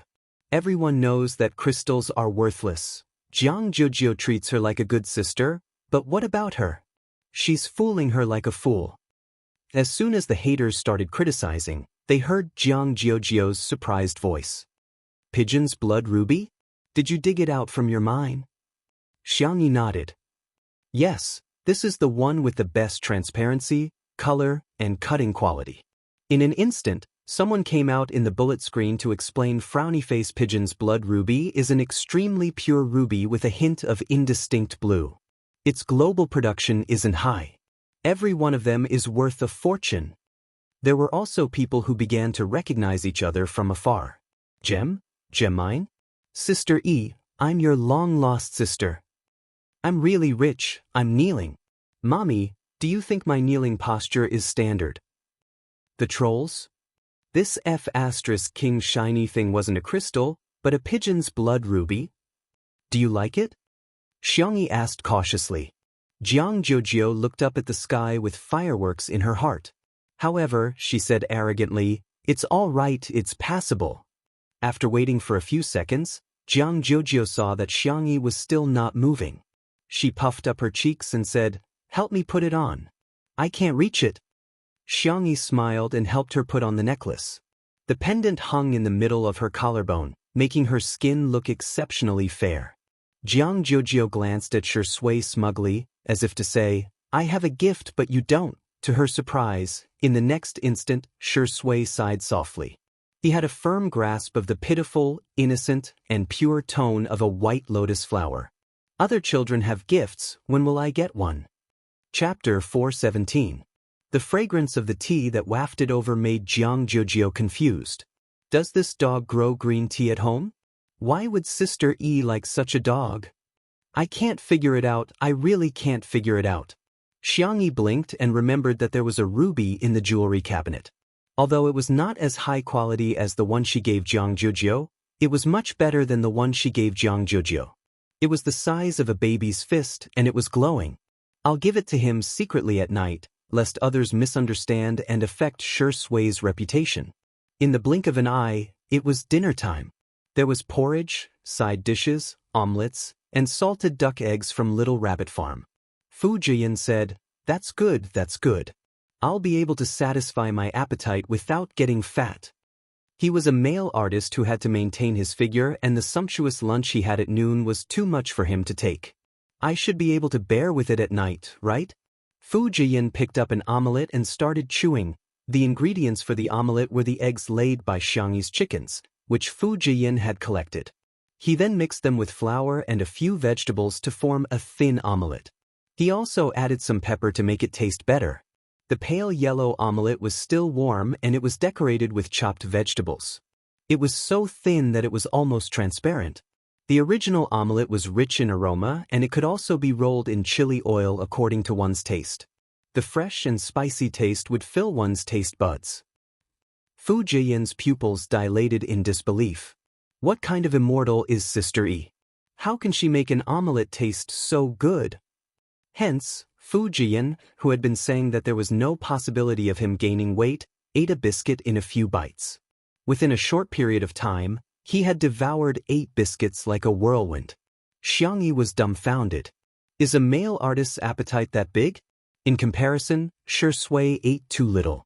Is she deliberately eating less for the sake of being on camera? In Xianxia's mind, she imagined the pitiful Shui going to work even though she was hungry. The expression on her fair and clean face became more and more solemn. She went into the kitchen and deftly spread out the pancakes. She picked up 2 pancakes for Shui. Shui was puzzled. Xianxia pulled a long face. More. If you get any thinner, you'll look like a paper person. Her original intention was to remind Shui that being too skinny was actually not good-looking, but Shui misunderstood and thought that she was despising her, not in good shape. The man raised his eyebrows and decided to put fitness on the agenda to make his abdominal muscles more obvious. Dinner ended with Fu Jian burping. After the meal, Fu Jian lamented, "I can't go on like this. I'm going to gain 3 pounds every meal." He then changed into his sportswear and went for a run. Jiang Jiujio wasn't considered a guest, and she didn't care about her image either. Hence, she openly swiped her cell phone in the living room. After returning to China, she found out that Xianxia actually had a live broadcast variety show, but she didn't have the time to watch it. At this time, she wanted to catch up on the previous broadcast, but she accidentally clicked on today's live broadcast. The live broadcast room was divided into the main one and the personal one. Without any hesitation, Jiang Jiujio chose Xianxi's personal live broadcast room. The pop-up comments were automatically turned on and most of them were praising her. Jiang Jiujio, why are these people so good at bragging? Some viewers discovered that Jiang Jiujio was watching the live broadcast and the comments were flooding in quickly. Miss, is the violin difficult to learn? Do you know that you're very ill-mannered? So what if you're rich? I'm curious why you're friends with Xianxia. What's so good about her? I don't get it. Chapter 418. Don't you think Xianxia is too pretentious? It must be tiring to get along with such a person. The comments were all over the screen, making her dizzy. Jiang Jiujio skipped over all the comments that were criticizing her and accurately captured the comments that were defaming Xianxia. Are these people full of themselves? He is so cute, why is she being defamed? Jiang Jiujio exclaimed angrily, "You guys are heartless. What right do you have to criticize Yi?" When the haters realized that Jiang Jiujio had really seen the comments, they became even more vicious. I still like girls like Jiang Jiujio who are genuine. Xianxia is too pretentious. Isn't she tired of pretending to be perfect every day? Miss, blink when you're threatened. You weren't like this when you first arrived. Why are you defending Xianxia now? At the end of the day, the Vase Fairy is just a variety show star. Besides, apart from 2 Under One Roof, she doesn't have any other decent variety show resources, let alone a representative work. Although I admit that Xianxia is a little popular now, it's just a castle in the air. Without any works, her popularity is like a plate of sand that can be blown away by the wind. How can 2 Under One Roof continue to be live-streamed? When this variety show ends, she'll definitely be ruined. Jiang Jiujio looked at the comments in disbelief. Has he always been criticized like this? Why is there so much malice between people on the internet? She belatedly realized that there was something wrong with Qin Wanyan's words. In the past year, she rarely contacted Xianxia and only met her for a short while at the Xiang family's old residence.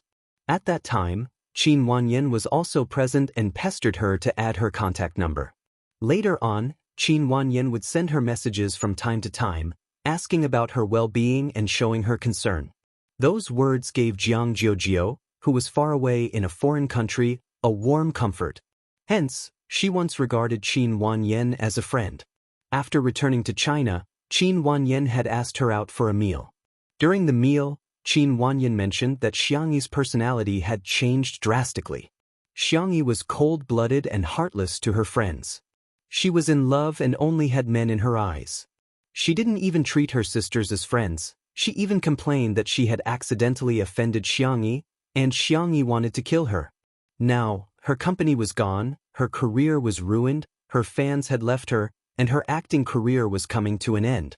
Hence, Qin Wanyan wanted Jiang Jiujio to plead on her behalf and ask Xianxia to let her off. Jiang Jiujio naturally wouldn't believe her completely, but she was more or less affected. When she first arrived, her attitude towards Xianxia wasn't very good. Jiang Jiujio felt extremely guilty when she thought about how she had caused Xianxia to be scolded because of her attitude. Just then his phone vibrated. It was a message from Qin Wanyan.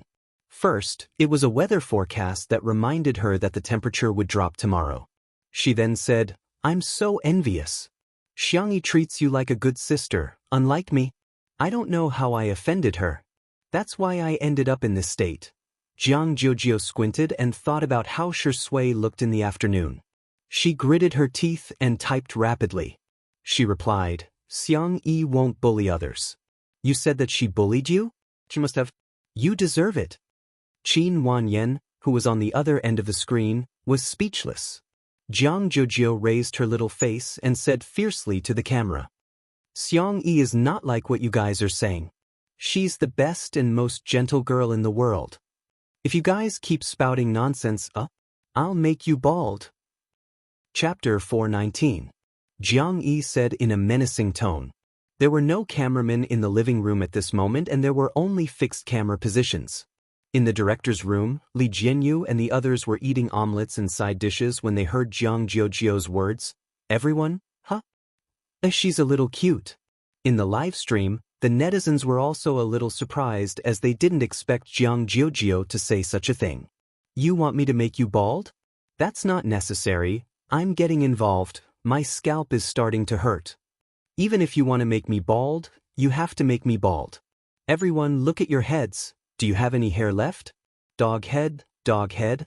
All of a sudden, the comment section was filled with the silly netizens insulting each other. However, there were still some people who refused to give up. The angrier Jiang Jiujio was, the more smug they were. They were sarcastic and sarcastic. They would say whatever they could to infuriate her the most. Jiang Jiujio clenched her fists tightly, wishing she could go online and beat those bastards up. A clear and gentle voice saved Jiang Jiujio's bad mood in time. "Jiujio, can I wear these pajamas?" It was he. That realization made Jiang Jiujio calm down. She turned around and saw that Xianxia had picked up 2 pajamas, one of which was pink and white with rabbit ears and the other was creamy yellow with bear ears. Xianxia remembered everything she said casually. Jiang Jiujio suddenly felt less angry. What's the point of being calculative with fools?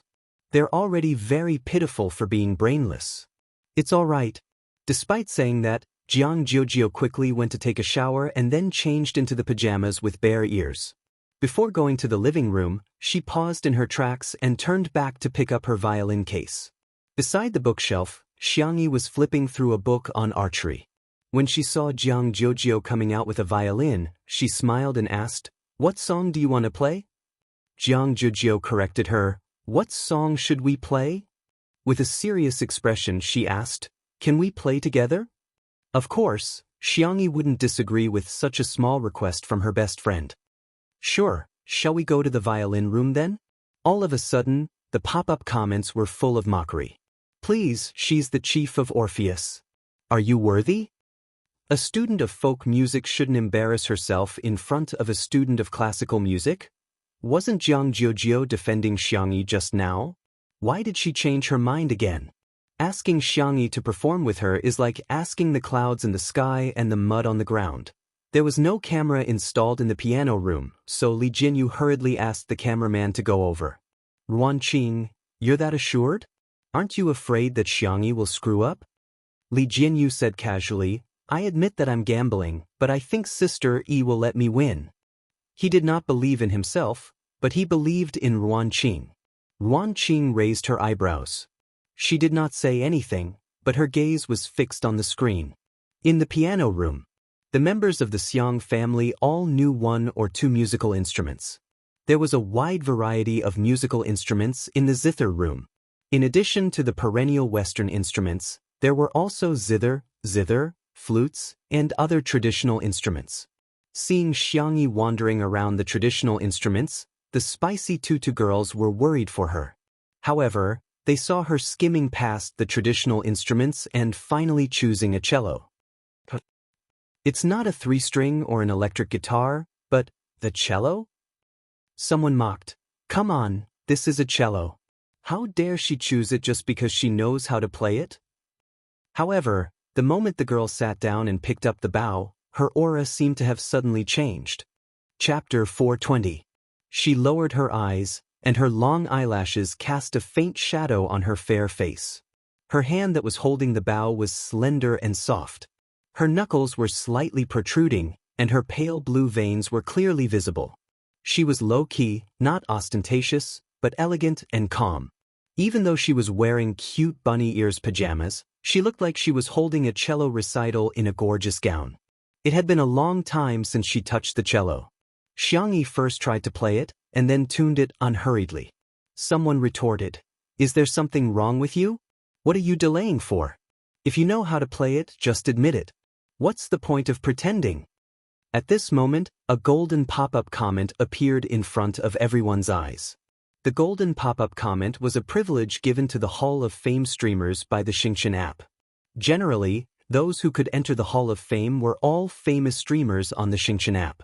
The person who posted the comment was Little Nocturne, a streamer with 1 million fans in the music section.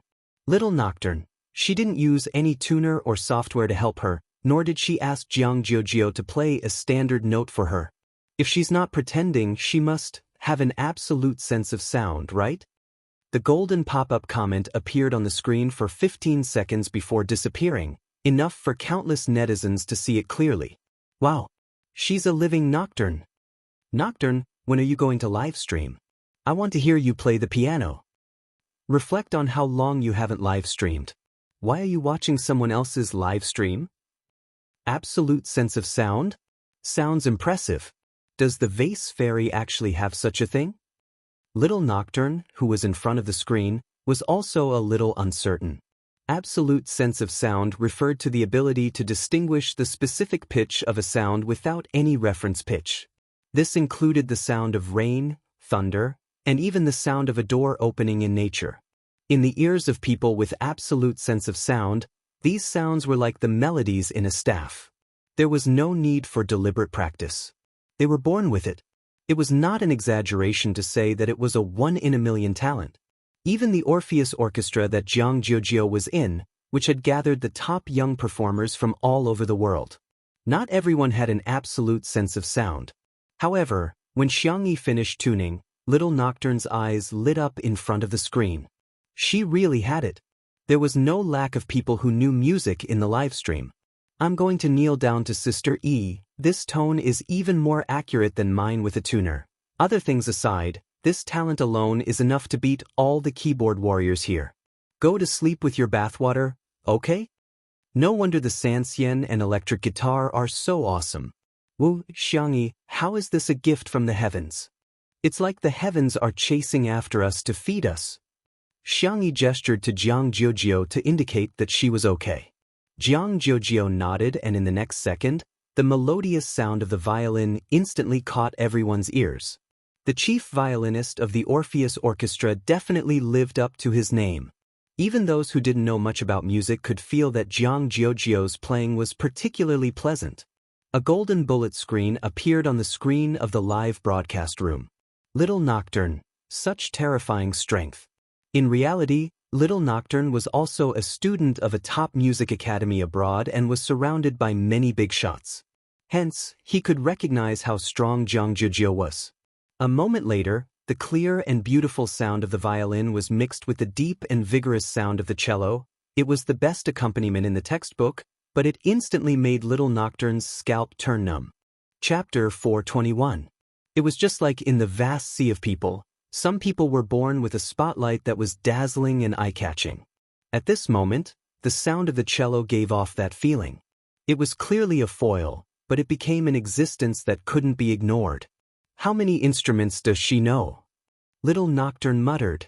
For most of the netizens watching the livestream, although they didn't have as sharp a hearing as Little Nocturne and didn't know much about the techniques of playing instruments, they all had the same feeling. This ensemble is so nice. Unfortunately, I'm uncultured. I can go anywhere with the word F***ck. Xianxia can even play the cello. Excellent. Yes, it's nice. For the professionals, it was even more shocking. The song that Xianxia played was called Prelude to Spring.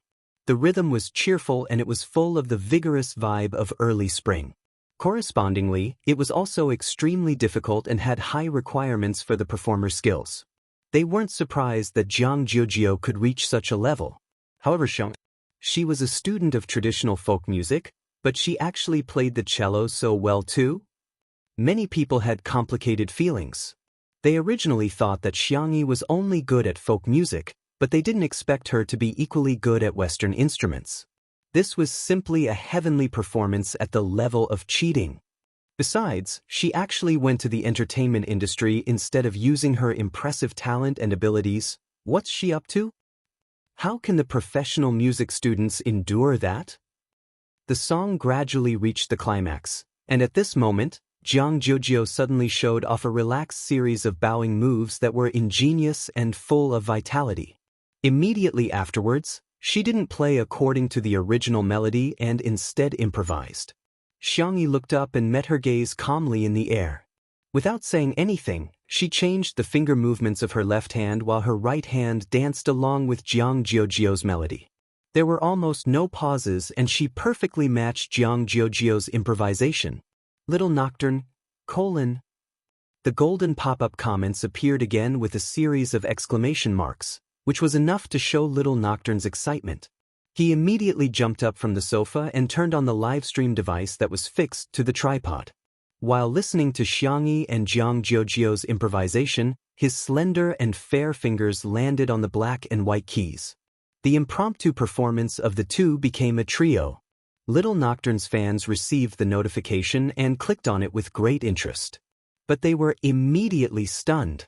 In the past, Little Nocturne would try his best not to show his face in the live stream, or he would use the special effects of the live streaming software to cover his face with a cartoon avatar. But today, for some reason, his face was shown. In the camera was a boy with a thin figure and snow-white skin. The side of his face was delicate and smooth, like a handsome young man who had walked out of a manga. The most eye-catching part was his hands. His fingers were long and slender, with distinct joints. They were so white that they were almost transparent, but they were wrapped around an old red rope. Following his movements, white and red intertwined, as if it had a bewitching power. The fans? Where did this little angel come from? Debut online. Oh my god, Nocturne's looks are so good that she can kill a lot of idols in the country. Her hands, her face, her piano skills. *CK. Why does such a beautiful young man have nothing to do with me? After a wave of flattery from the fans, they realized that the serenade seemed to be an accompaniment for someone. Chapter 422. Most of the fans of Little Nocturne were music lovers, so they could easily distinguish the different sounds of the three instruments: piano, violin, and cello. When put together, they were like a small symphony orchestra. The violin's improvisation was spontaneous and natural. The cello's coordination was just right. The piano's addition enriched the timbre and pushed the climax of the ensemble to the peak like the icing on the cake. In the piano room, Jiang Jiujio closed her eyes and immersed herself in the performance. Soon, she ended the improvisation and skillfully transitioned to the last movement of Prelude to Spring. The light and nimble music was infused with the beautiful aura of spring, and it slowly and gently hit the softest corner of one's heart. When the last note fell, the violin, cello, and piano ended the piece neatly. It was as if someone had pressed the mute button. Everything was silent. The pop-up comments seemed to have been cleared too. However, a few seconds later, the screen was flooded with comments. Did Niwa make me up to make up the numbers? Oh my god! Did you really not rehearse? Did you just improvise? I've been learning the zither for 3 years and I still can't remember the score even when I play a new piece from time to time. Are these two girls human notation machines? The long-awaited ensemble could be said to be hearty. Jiang Jiujio panted slightly and looked at Xianxia. Xianxia was also staring at her and applauding with smiling eyes.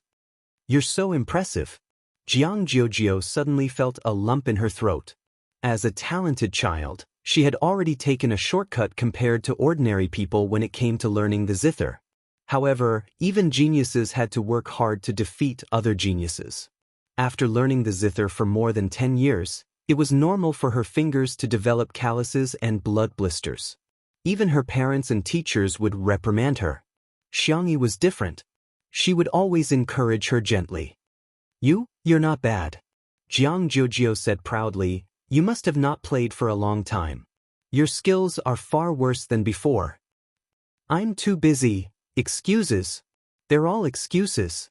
She was clearly more talented than Jiang Jiujio, but she insisted on cooking. Jiang Jiujio was exasperated with her. Do you want to consider joining Orpheus? When the contrarians heard this, they were amused. Is the Orpheus Orchestra a place you can go whenever you want? Okay, I admit that she can play the cello, but does Orpheus want her? Don't insult the Orpheus Orchestra. That is the sacred ground in the hearts of young performers. It's not something someone like the vase fairy can tarnish. There was a lot of discussion in the bullet screen, but in reality, Xianxi's expression was very calm. She shook her head and said, Jiujio, I want to do what I like. Fame and fortune, applause and slander, she did not need and did not care. Because he had lost everything before, he knew what was the most precious. Jiang Jiujio pursed her lips, feeling a little upset, but she was determined to respect Xianxi's choice. She pushed Xianxi out of the piano room. You go out first. I want to be alone for a while. Xianxi was a little bewildered, but she still nodded and did as she was told. The door was closed and the soundproofing of the piano room was excellent.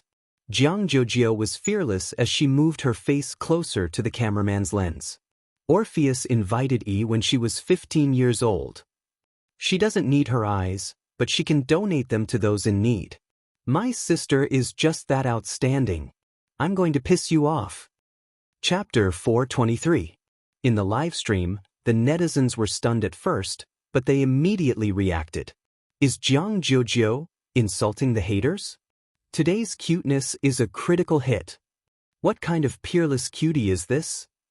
Wow, Missy is really just being arrogant on the surface, but she's actually very protective of Sister E. I'm in love with her. When can I have such a sisterly relationship? Our 8-person dormitory is going to debut in a palace drama. The amount of information in Jiang Jiujio's words also shocked the netizens. She was invited by the Orpheus Orchestra at the age of 15? Doesn't that mean that Xianxi is just as capable as Jiang Jiujio in music? Niwa, when you created Sister E, you must have meticulously crafted her, given her a free cheat code, maxed out her talent, and even created a few immortal brothers for her, right? Outside the door. After Xianxi was pushed out, she happened to see Shui, who was by the French window. Dressed in cotton sportswear, the man was reluctantly rubbing Xiao Naofu, who was unwilling to be rubbed by him. The reason was none other than the fact that there were no more material. Li Jinyu was now beginning to despise Shui. Without Sister E around, he felt that he was simply too boring. He was either reading a script or a book, which was often mistaken for still images.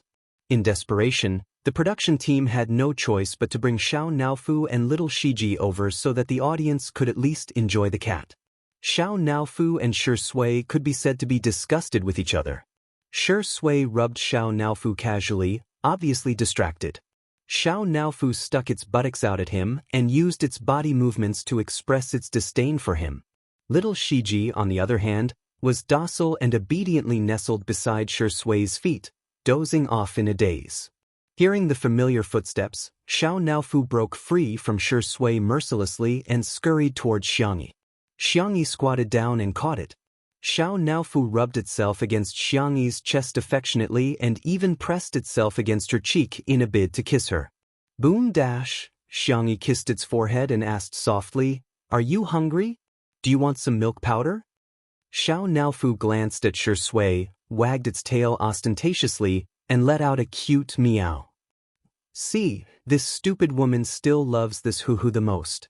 Shui clicked her tongue and reached for her pocket out of habit. However, she quickly realized that he had quit smoking. He pressed the space between his eyebrows, feeling slightly irritated. Suddenly, a transparent and exquisite candy jar appeared in front of him. It was filled with lollipops. Here, fruit-flavored. The girl had a good voice. It was warm and soft but not overly sweet. Shui thanked her and watched as she proceeded to make some goat milk powder for Xiao Naofu and little Shiji. Hugging the candy jar, he smiled happily and seductively. He raised his eyebrows at Xiao Naofu and lazily provoked, "Kitty, what should I do? I have candy but you don't." Xiao Naofu let out a ferocious roar. Meow! In the live stream, this is the kind of couple that men should love. He's really giving out candy. Untimely sweetness is crying. That last syllable of yo is really asking for a beating, huh? In the director's office, Li Jinyu stared at Shi Sui in disdain with a look of disdain. Look, if Sister E doesn't show up, it's just a still screen. As soon as Sister E shows up, he's a horny dog. Just when he thought that Shi Sui was horny enough, he slowly picked up the kitten and asked with a chuckle, "Do you want a kiss, kitty?" Xiao Naofu shuddered with horror in its eyes. "Damn it, don't come over, aw, stupid woman, come and save me." Chapter 424. It tried its best to push Shi Sui away with its furry paws, its resistance written all over its body. However, Shi Sui deliberately misinterpreted its meaning. "You want a kiss? Say you're so cling," Xiao Naofu barked angrily. "Woof woof woof." A certain best actor, who had easily angered the kitten into barking, blinked his long eyelashes and teased, "You don't want it? You're such a hypocritical kitten. Do you want a kiss on the face or?" He deliberately tapped Xiao Naofu's mouth with his slender and fair finger. Xiao Naofu trembled even more violently, and its fur stood on end. Would I be embarrassed to bully Sister E? Would I bully a kitten? Of course, I wouldn't. The man's pale and thin lips were perfectly curved. Perhaps because he had just drunk some water, they were moist and glossy. He leaned over and inched closer to the soft kitten bit by bit, as if he was in slow motion in a movie. I don't know who to be envious of. God, let me have Xiao Naofu's soul. Haha, Xiao Naofu really doesn't know how lucky he is. Wait, didn't Sister E kiss Xiao Naofu just now? If Shi Sui kisses it, wouldn't that be equivalent to indirectly kissing Sister E? Damn.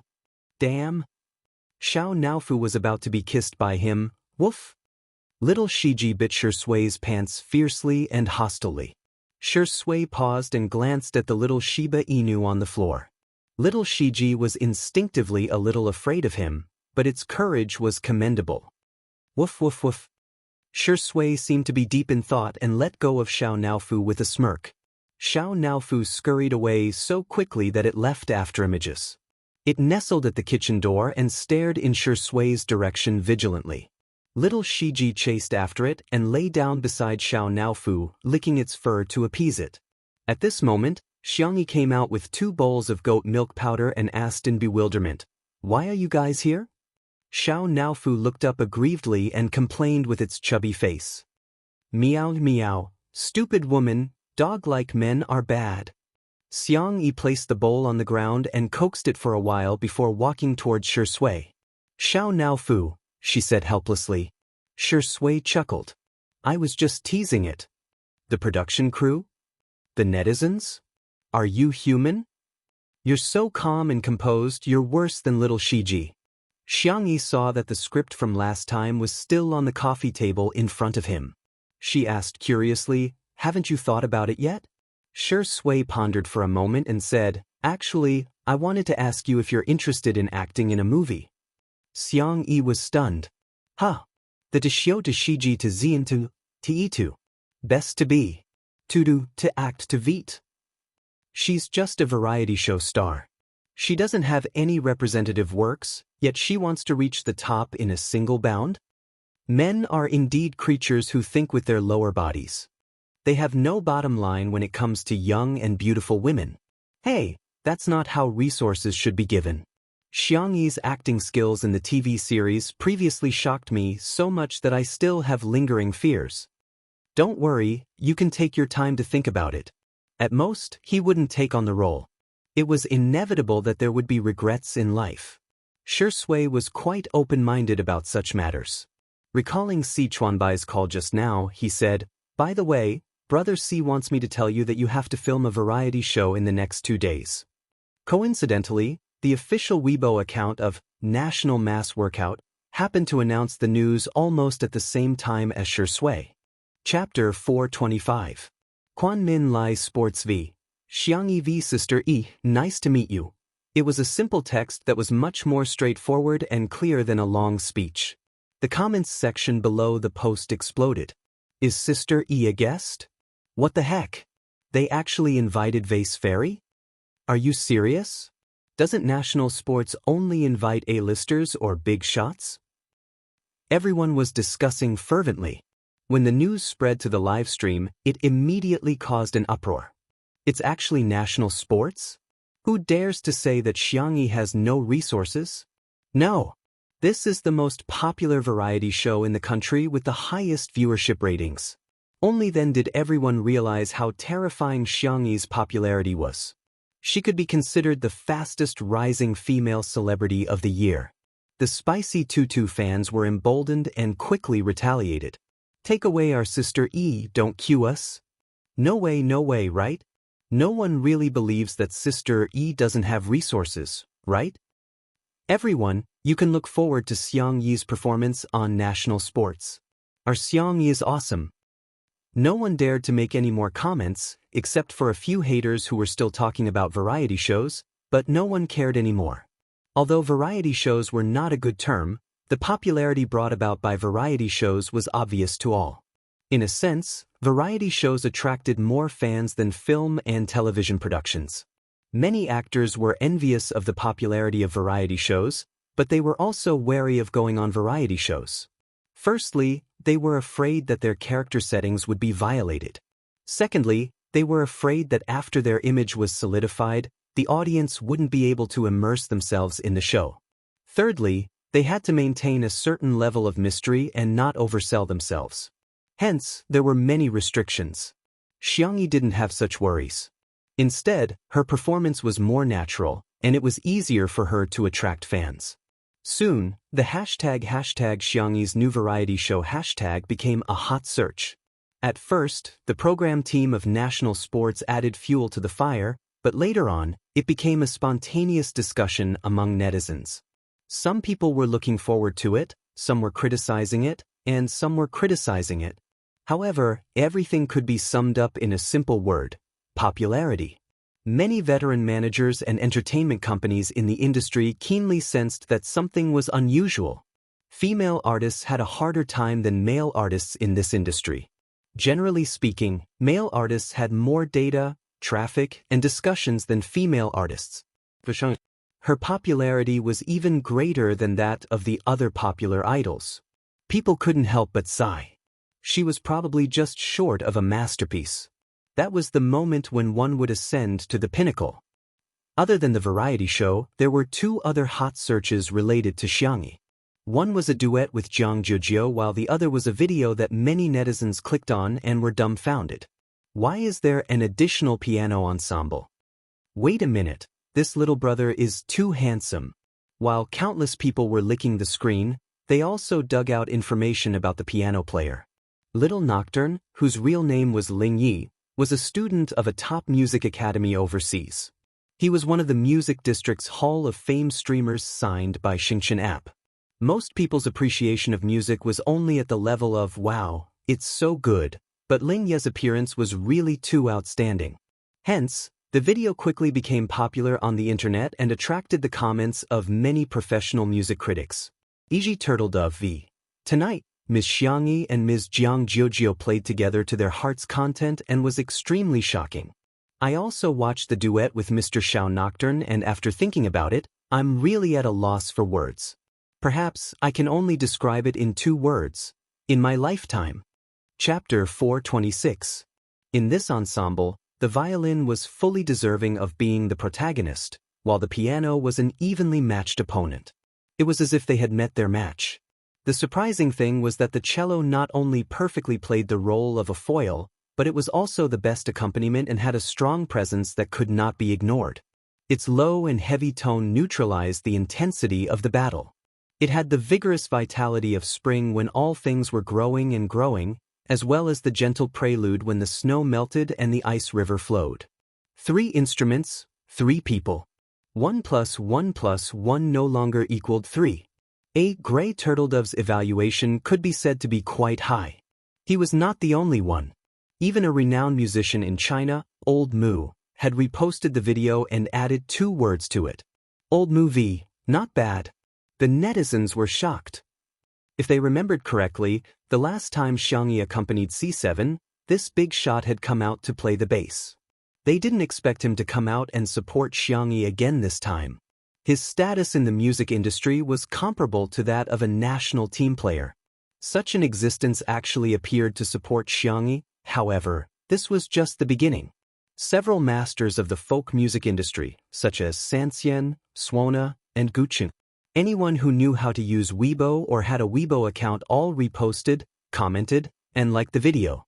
The netizens looked at the master's Weibo verification and felt a sense of suffocation. Ah, this is outrageous. Are all these big shots quietly paying attention to Xianxia? Oh my god, Xianxia is the darling of the folk music industry. No, it's not just the folk music industry, but also the big shots of the classical music industry. This is the first time I've seen so many big shots of the music industry on Weibo. I suggest searching for the term #musiclegacy#. Oh my god, Senior's words really touched me. Some netizens clicked on the search engine and the page froze for a few seconds before refreshing. You suav. Hey, the little girl can play the cello too? Thumbs #musiclegacy#, raised cat calls to Pang V. TSKSK, it's a pity that she doesn't play the eru with such proficiency. Chinese Folk Music Association V. There is no circle in music. Whether it's folk music or classical music, it's worth passing on. #musiclegacy #zhou yao v. Xianxia, do you want to consider coming to Beijing Classical Music for graduate school? Guaranteed employment. Music legacy and Jirua. Don't fight with our Vienna orchestra, okay? Xianxia, 5 insurances and 1 gold, a cello seat. Sister E, do you want to consider it? #music legacy World Classical Music Association V. Thank you to the 3 excellent performers for allowing us to enjoy this musical feast. We also hope that in the future, there will be more young people who like folk music, pop music, and classical music, as long as it's music. Music legacy The netizens who saw this scene were all shocked. What was prestige? This was it. Who in the entertainment industry could get so many big shots and official Weibo accounts to support them? That night, more and more people remembered the name, Xianxia, and remembered Xianxia's unparalleled talent in music. After the livestream ended, Xianxia took out another ruby, put it in a box, and meticulously wrapped a bow around it.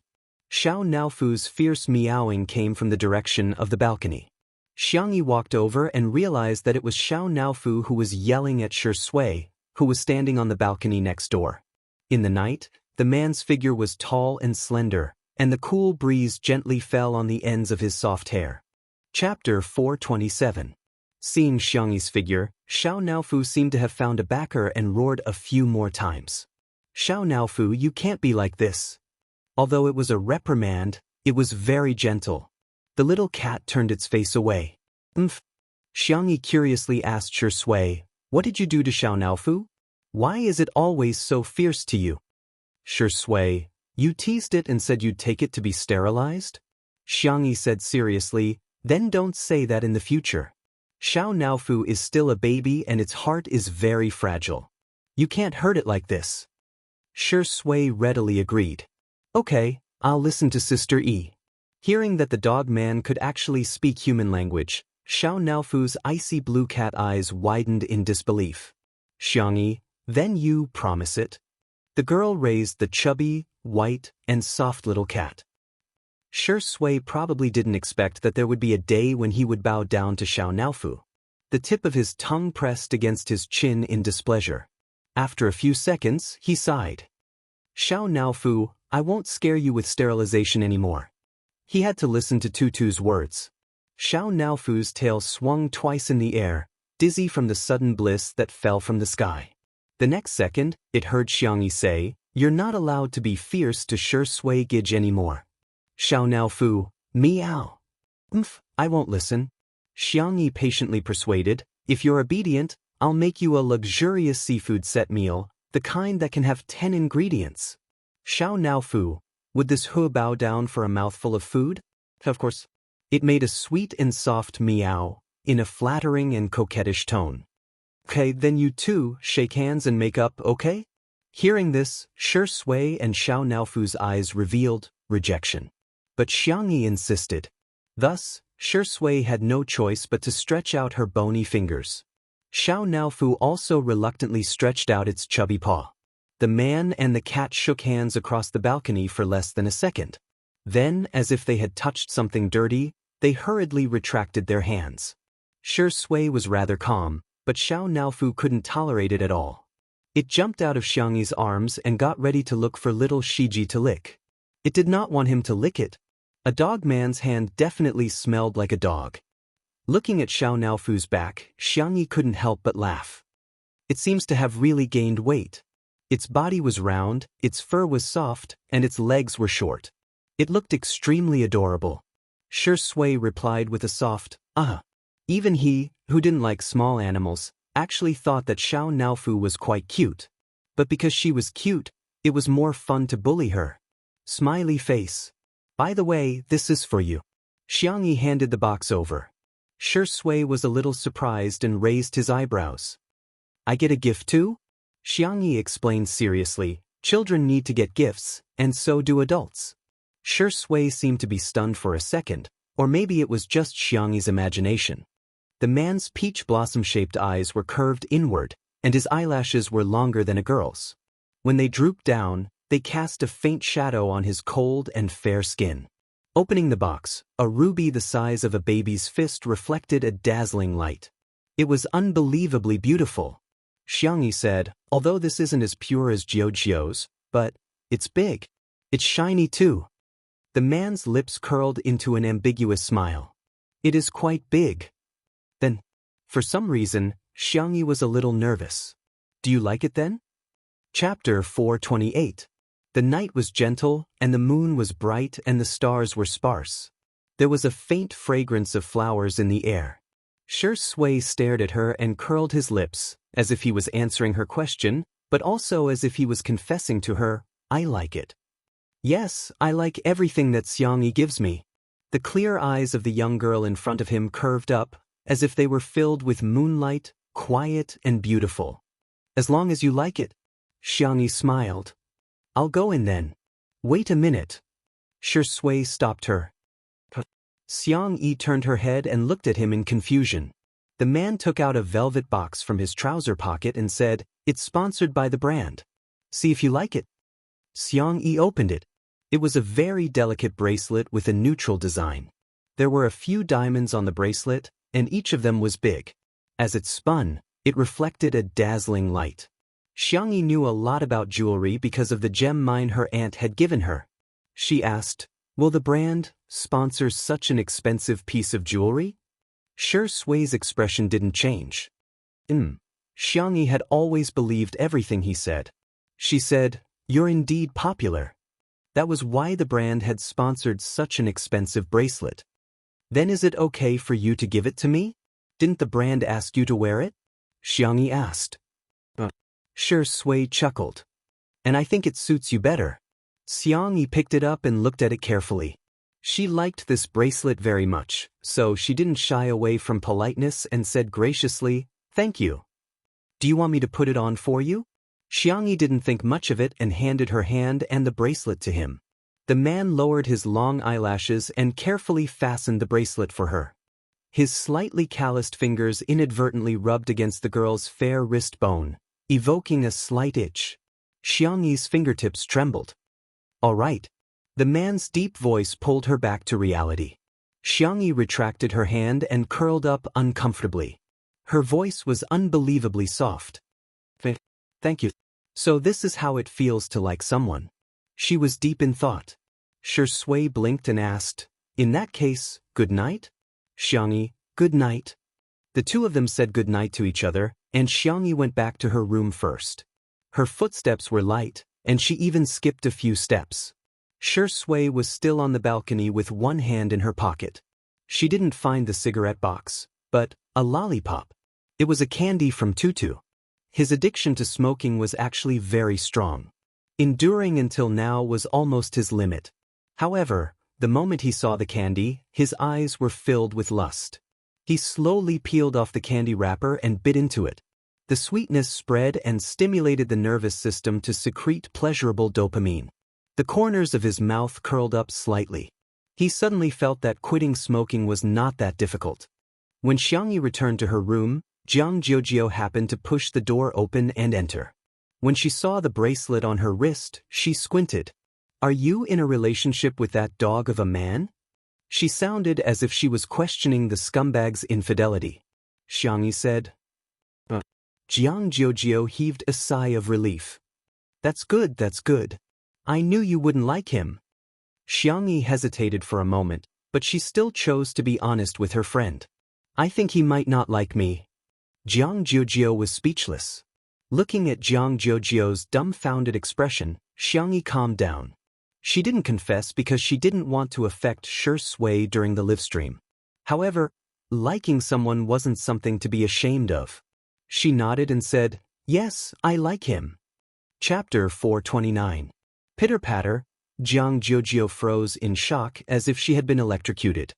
Her lips quivered and she couldn't believe what she had just heard. How could my adorable and perfect E fall for Shui, that dog of a man? Jiang Jiujio raised her hand and checked the temperature of Xiangyi's forehead before muttering to herself.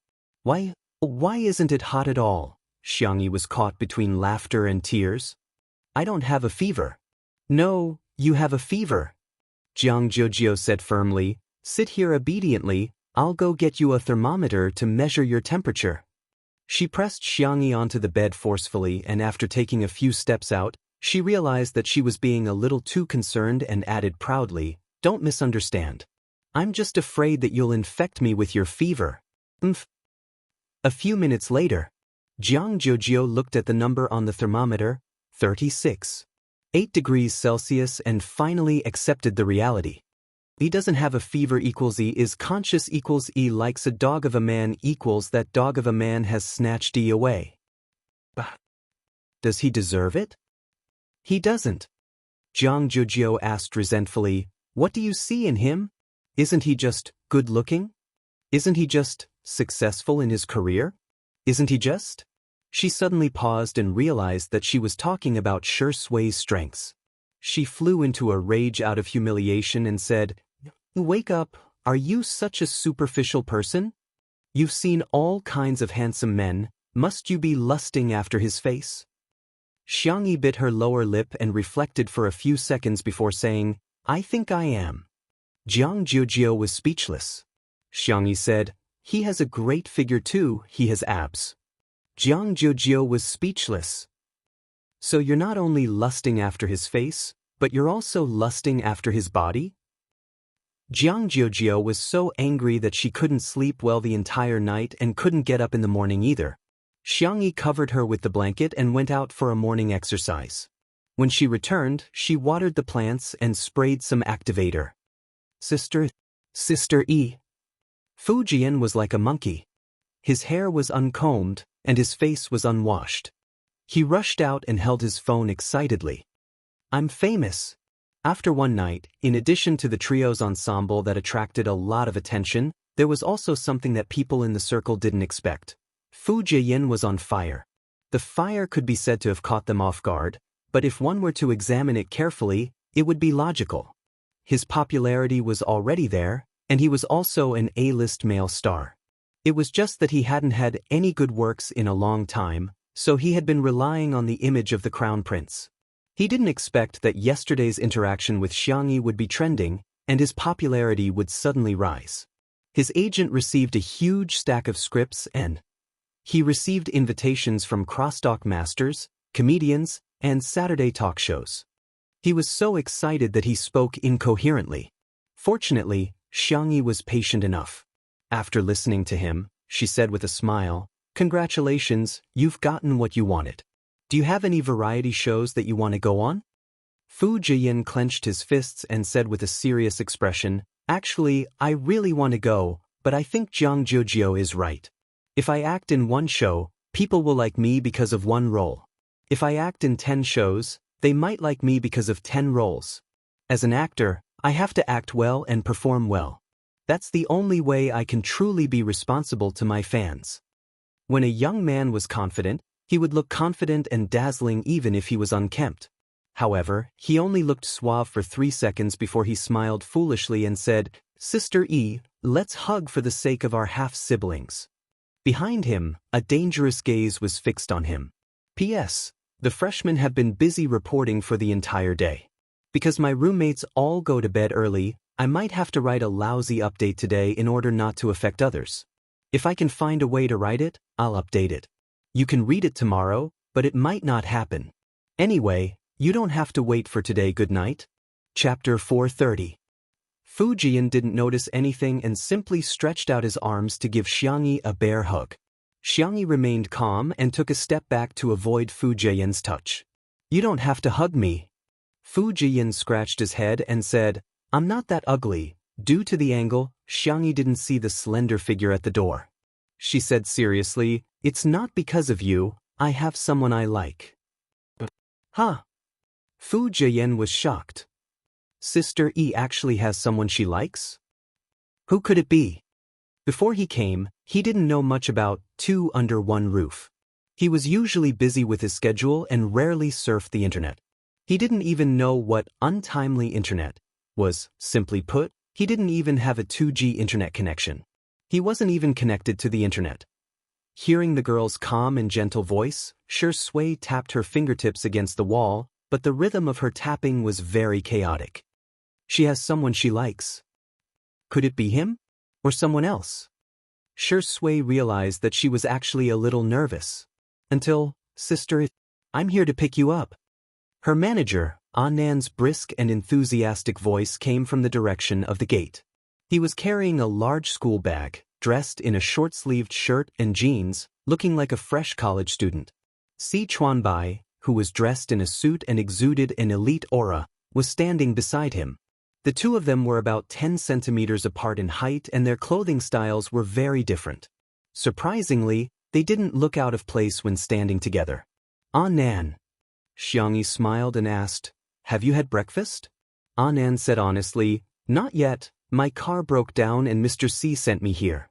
Si Chuanbai, who was beside him, suddenly covered his mouth with his hand and coughed twice. Annan immediately understood. "Mr. C hasn't eaten either." Xianxia said, "Come in then, I've cooked fish balls and rice noodles."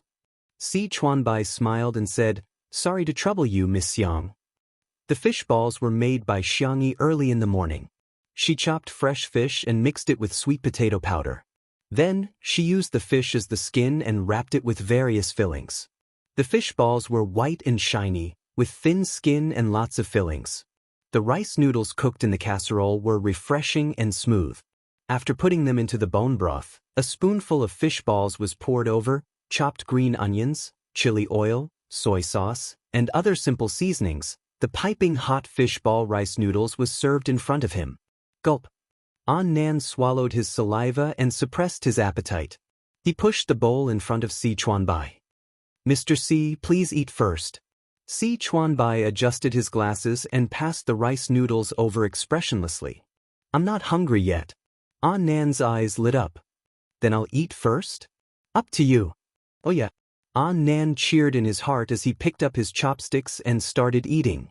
The rice noodles were slightly chewy, the broth was mellow and warm, and the fish balls were the best.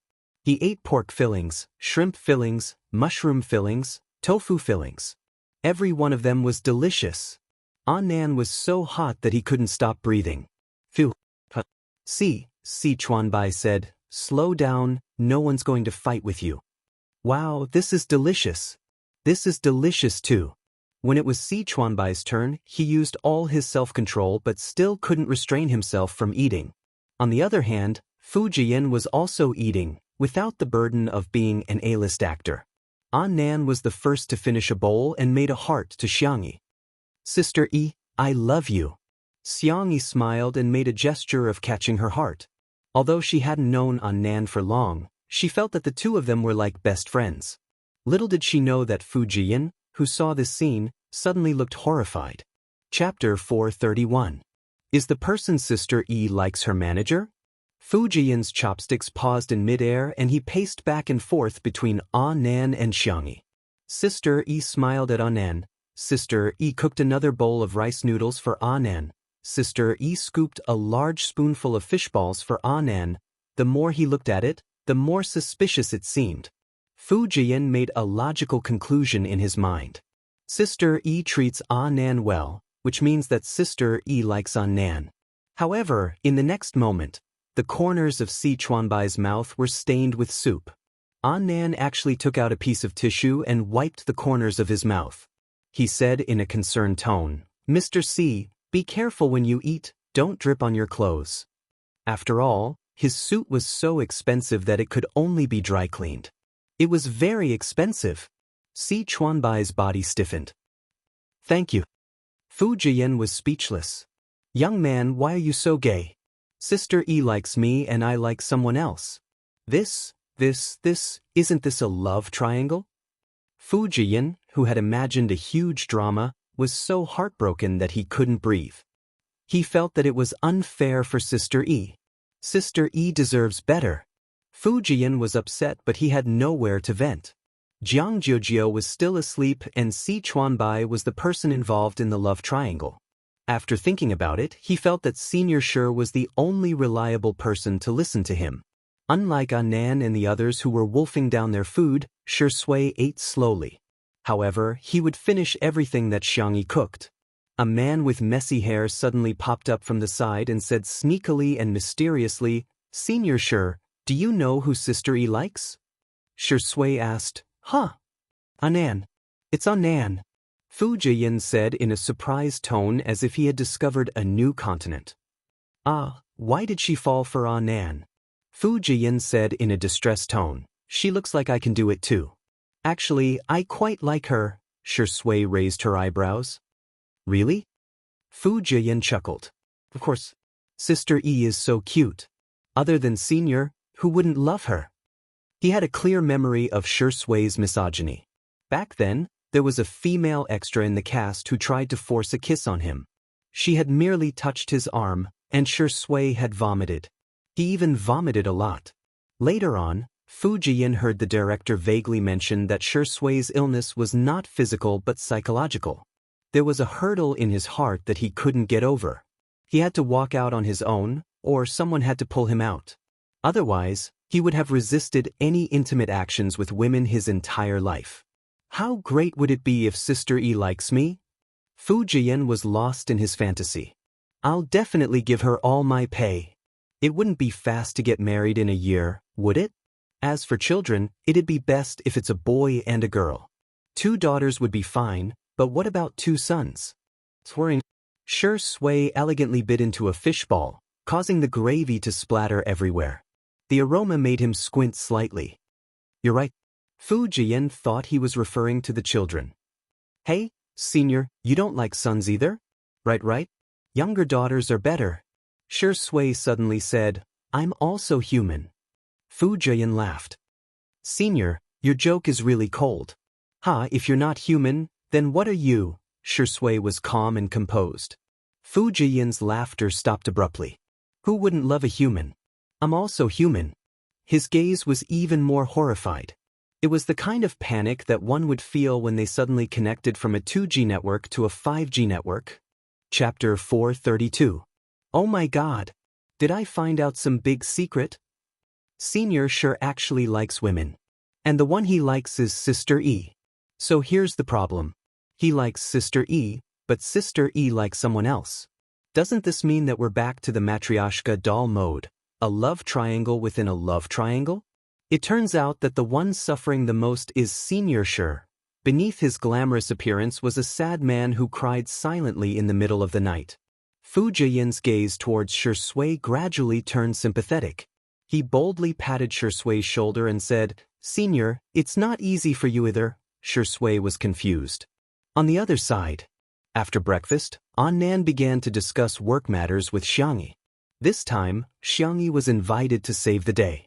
A popular male celebrity who was originally invited couldn't participate for some reason, so the director of the program decided on Xianxia at the last minute.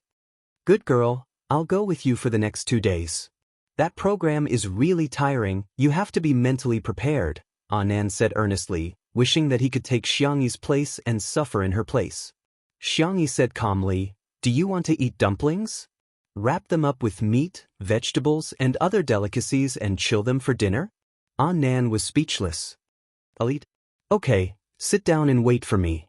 Xianxia went into the kitchen and busied herself while Nan sat obediently on the small stool. He felt that he wasn't on a field trip, but a public trip with free meals. After the dumplings were wrapped, Nan took on the task of packing them while Si Chuanbai helped him.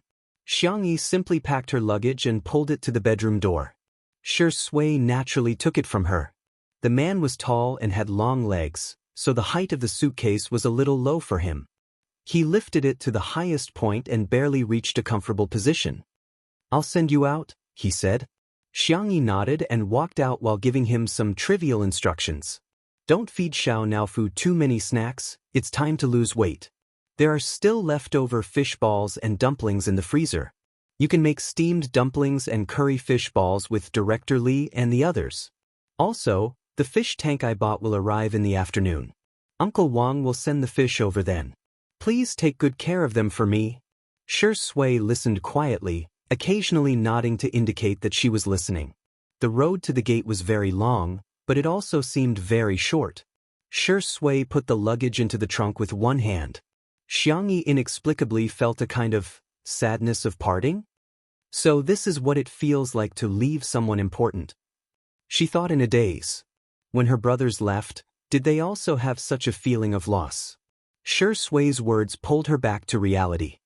"Sister E, have a safe trip." Xianxia blinked. "You should also take care of yourself." "I will. I'll be back as soon as I'm done with work." Xianxia scratched her palm with her fingers, feeling a little itchy and uneasy. "Whatever you want to eat, I'll make it for you." Shui stared at her with a gloomy gaze. Seemingly having thought of something, he smirked and asked, "You can eat whatever I want?" "Then, it's a deal." His deep voice was warm and pleasant, making Shui's heart skip a beat. "Sister E, you can't go back on your word." Xianxia's face was pale and she said with a solemn expression, "I won't." Afraid that Shui wouldn't believe her, she stretched out her finger and said, "We can pinky swear." Shui chuckled and was about to pinky swear with her when Jiang Jiujio yelled hysterically behind them. "Ah, you're not allowed to hold hands." "No, no." Chapter 433. Xianxia inexplicably had a guilty conscience. She retracted her hand and hid it behind her back. Jiang Jiujio didn't even change out of her bare-eared nightgown as she scurried over and stood between the two of them. "E, how can you hold a man's hand?" Xianxia said, "No, I didn't. I just want to pinky swear with him. You want to touch a man's hand?" Jiang Jiujio's interrogative tone made Xianxia dumbfounded. Although there's no causal relationship between pinky swear and touching hands, it seems to be parallel? Jiang Jiujio glanced around uneasily and said, "No, no," Shui chuckled softly. He realized that Jiang Jiujio really didn't know how to lie. Her body language and body language all betrayed her. As her best friend, Jiang Jiujio of course could tell too. She stomped her feet in anger and exclaimed, You're not pure at all." Xianxia pursed her lips and didn't say anything.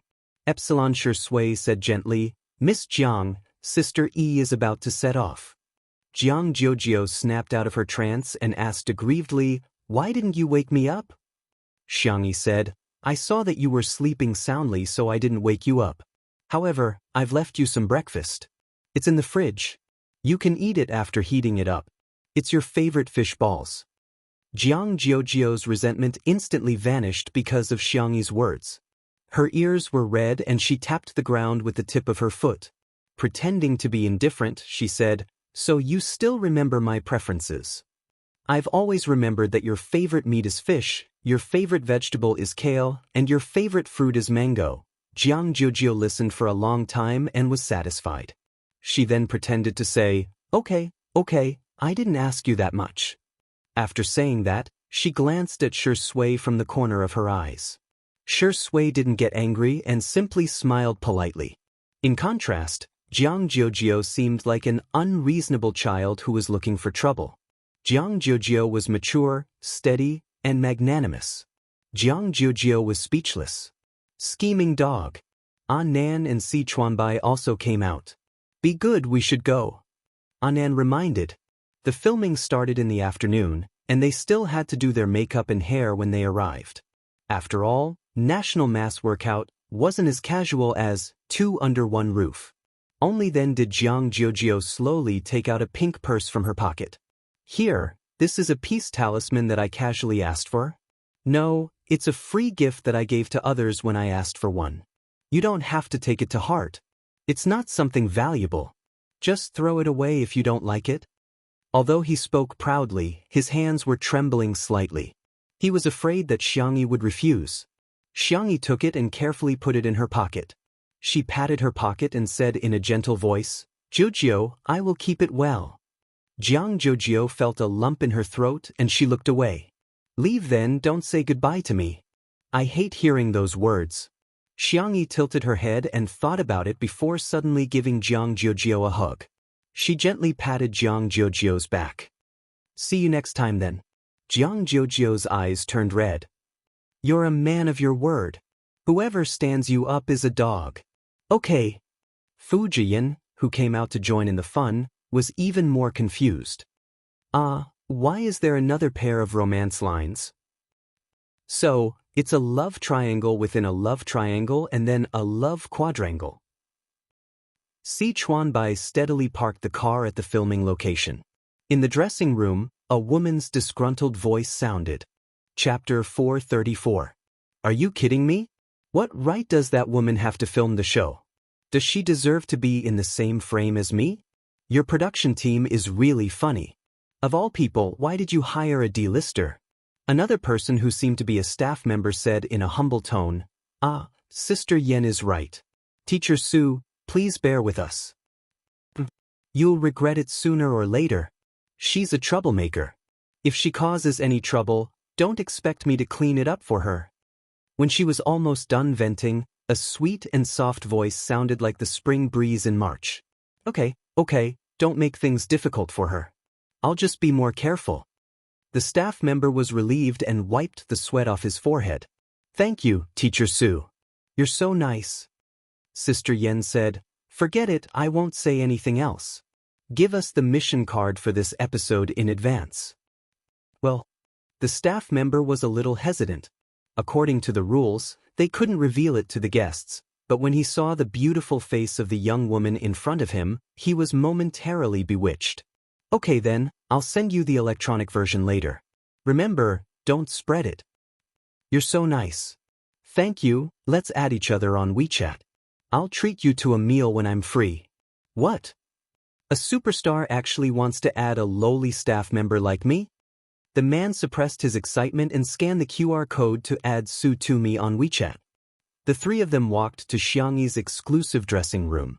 Nan pursed his lips and said, Isn't she just playing the good cop and bad cop? Be careful with your words. Si Chuanbai looked at Xianxia and said, Miss Xiang, it's better to stay away from such people. Xianxia nodded. Nan's eyes widened. But she's obviously bad-mouthing Xiang Wan. Are we going to keep tolerating it? Si Chuanbai said, There's no practical point in being sharp-tongued. Nan knew that he had a point, but his cheeks were still puffed up with anger. Si Chuanbai pressed the space between his eyebrows helplessly. The jewelry brand that Su Tumi previously endorsed is about to expire. Do you think it's better for us to go over and scold her now and get provoked, or snatch the endorsement deal for Miss Yang? Nan was speechless. He whispered, Mr. Si, you seem to be the villain in a movie. Si Chuanbai raised his eyebrows. This was the first time someone had described him this way. Si Chuanbai patted Nan's head of colorful hair and said a few words before leaving. Nan stayed behind and accompanied Xianxia to wait for the makeup artist and stylist. But even after waiting for a long time, there was still no sign of anyone. Nan reacted and stood up with a whoosh. F*CK, you're using this kind of elementary school trick? How shameless! In the entertainment industry, it was very common for competitors to trip each other up. It was his negligence that he didn't think that there would be such a despicable trick. Meanwhile, the stylist was carefully styling Su Tumi's hair. She said carefully, Teacher Su, your hairline is a little high, Why don't I put on a few pieces of wig for you? Su Tumi casually played with the manicure that she had just done while Sister Yen retorted, how can you say that? Our decadent beauty is the Barbie of the world. Stylist. Barbie dolls don't have bald heads. However, she only dared to criticize in her heart and didn't have the guts to say it out loud. After a few seconds, Su Tumi said, make me have more hair than Xianxia, understand? Chapter 435. The stylist said, Su Tumi asked, why? Is there a problem? There's more than just a problem, there's a huge problem. The stylist had watched Two Under One Roof before, so she could tell at a glance whether Xianxia had any makeup or hair done. She had an amazing amount of hair, which was fluffy, smooth, black, and tough. Regardless of whether she tied it into a bun or let it down casually, she would still look good. To reach her level, it wasn't something that could be done with wigs. The stylist tactfully said that she might have to wear a wig. She initially thought that Su Tumi would give up, but to her surprise, Su Tumi raised her hand and Sister Yen took out several wigs of different colors and lengths from her large backpack. The stylist thought, that works too? Su Tumi's makeup and hair took more than 3 hours to complete. The girl in the mirror had long, chestnut-colored curly hair and exquisite, clear makeup. The pumpkin-colored eyeshadow made her beautiful eyes look exceptionally lively. The stylist already felt that she was beautiful enough, but she didn't expect Su Tumi to be unsatisfied at all. She even suggested that she change the makeup artist and stylist. In the end, even the assistant director was alarmed and personally came over to coax her for a long time. He promised that he would edit Su Tumi's photos frame by frame in post-production. Only then did Su Tumi reluctantly agree to record. The assistant director wiped his sweat and secretly lamented in his heart, Su Tumi is really hard to please. However, she was indeed popular and capable. She had won the Best Actress award at the age of 23 and she had a strong family background too. Even he didn't dare to offend her easily. Hence, he had no choice but to coax her. By the way, where's Xianxia?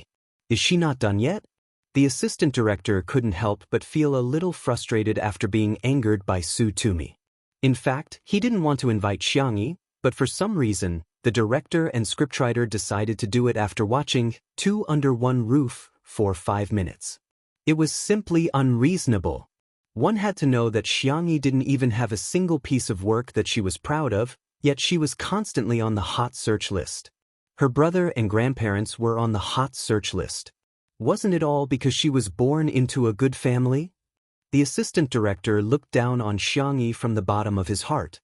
With the first impression, he instinctively vented his anger on Xianxia. The assistant hurried over and came back saying, the dressing room is empty. Teacher Xianxia is not in.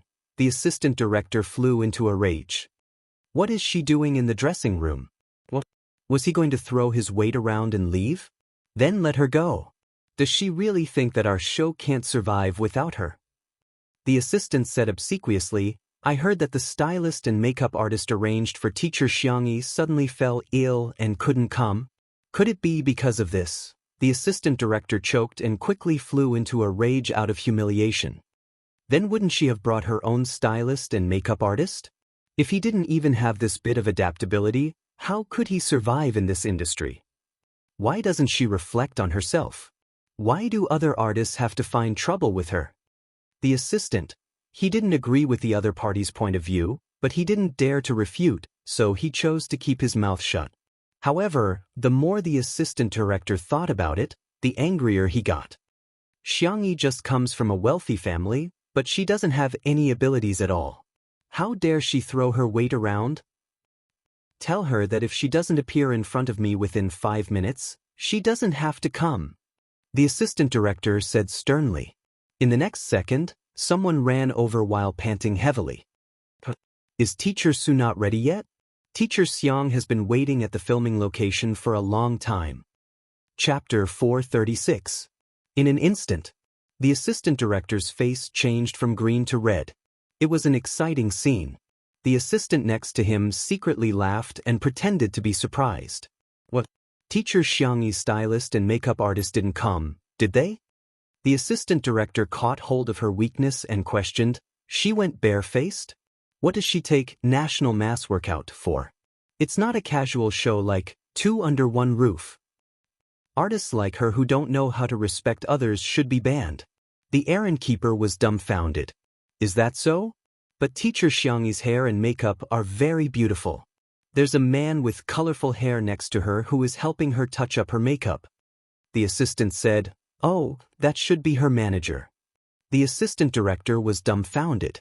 Why does the manager know how to do this? Is he trying to steal teacher Tony's job? His expression was ugly and he was still stubborn. How good can the makeup done by a manager be? I'll go take a look. If it's not up to standard, it'll have to be redone. Everyone at the scene suddenly fell silent, knowing that he was going to cause trouble. The assistant was indignant. It'll take at least an hour or two to redo. Isn't he just deliberately making things difficult for her? However, his words carried little weight and he couldn't say anything. He secretly sighed and prayed in his heart, "I hope Anan's skills aren't too bad so that Xiangyi won't be scolded too much." The filming location was Nanqing Gymnasium. The production team had contacted them in advance and there was an area in the gymnasium that was specially cleared today. In order to promote various sports, the production team divided the process into 2 rounds. The first round was to accumulate points through the sports competition, and those with high points would receive rewards that could be used in the second round. The second round was an all-member competition that had many forms, such as tearing off name tags, catching criminals, and so on. In this round, they could use the props or various special cards obtained in the previous round. The first round of the day was archery.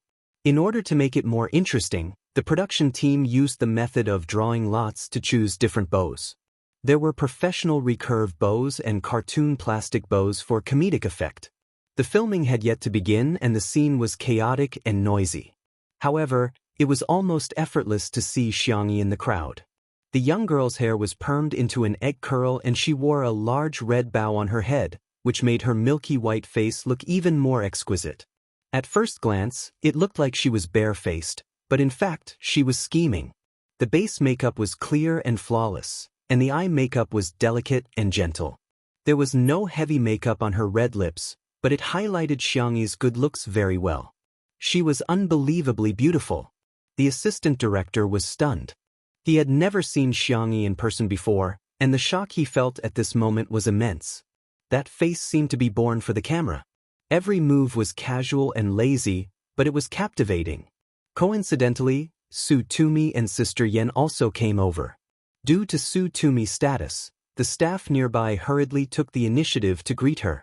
As soon as the assistant director turned his head, he saw Su Tumi, who seemed to be exuding an exquisite aura from head to toe. However, there was really no comparison. Makeup was ultimately just a superficial appearance. However, beauty lies in one's bones, not in one's appearance. Xiangyi, who had an excellent bone structure, could really defeat Su Tumi with just a little makeup. The assistant director had never felt that his face hurt so much before. Su Tumi stared at Xiangyi with her fists clenched. Why does she have so much hair? Chapter 437. Seeing Xiangyi's thick and lustrous hair, Su Tumi's eyes turned red with envy. When she was a child, she had quite a lot of hair, but ever since she entered the industry, she had to go through a lot of styling and perming. Ordinary people would have their hair damaged after perming and dyeing it 2 or 3 times, let alone perming and dyeing it frequently. Coupled with the stress of work and lack of sleep, Su Tumi became more and more popular and earned more and more money. However, her hair also became thinner and her hairline receded rapidly. Her head could be broken and she could bleed, but she would rather die than lift her bangs. Sister Yen went against her conscience and said, "Indeed, an amateur is an amateur. You can't compare to Decady at all. Decady, you're in such a good state today. Let me tell you, after this episode is broadcast, you're going to gain a large number of fans for your looks." Oh, she's really pretentious. Who is she trying to bluff with a bow and arrow? Not far away, Xiangyi was picking up a cool black recurve bow. Her body was leaning sideways, standing tall and straight, but her shoulders were turned to face the front of the arrow path. She slowly put an arrow on the bow and slowly pulled the bowstring. With a clang, she hit the bullseye. 10th ring. The number automatically popped up on the electronic display screen. Cheers and gasps of shock filled the air. Damn. She's so cool, so cool. Are you kidding me? Are you a professional here to torture scum? Oh my god, Xianxia is so impressive. She hit the bullseye with one arrow. Sister Yen was speechless. 10th ring? Are you a damn celebrity or a national team player? While she was in a daze, Tsutomu brushed her hair and walked towards Xianxia aggressively in her white shoes.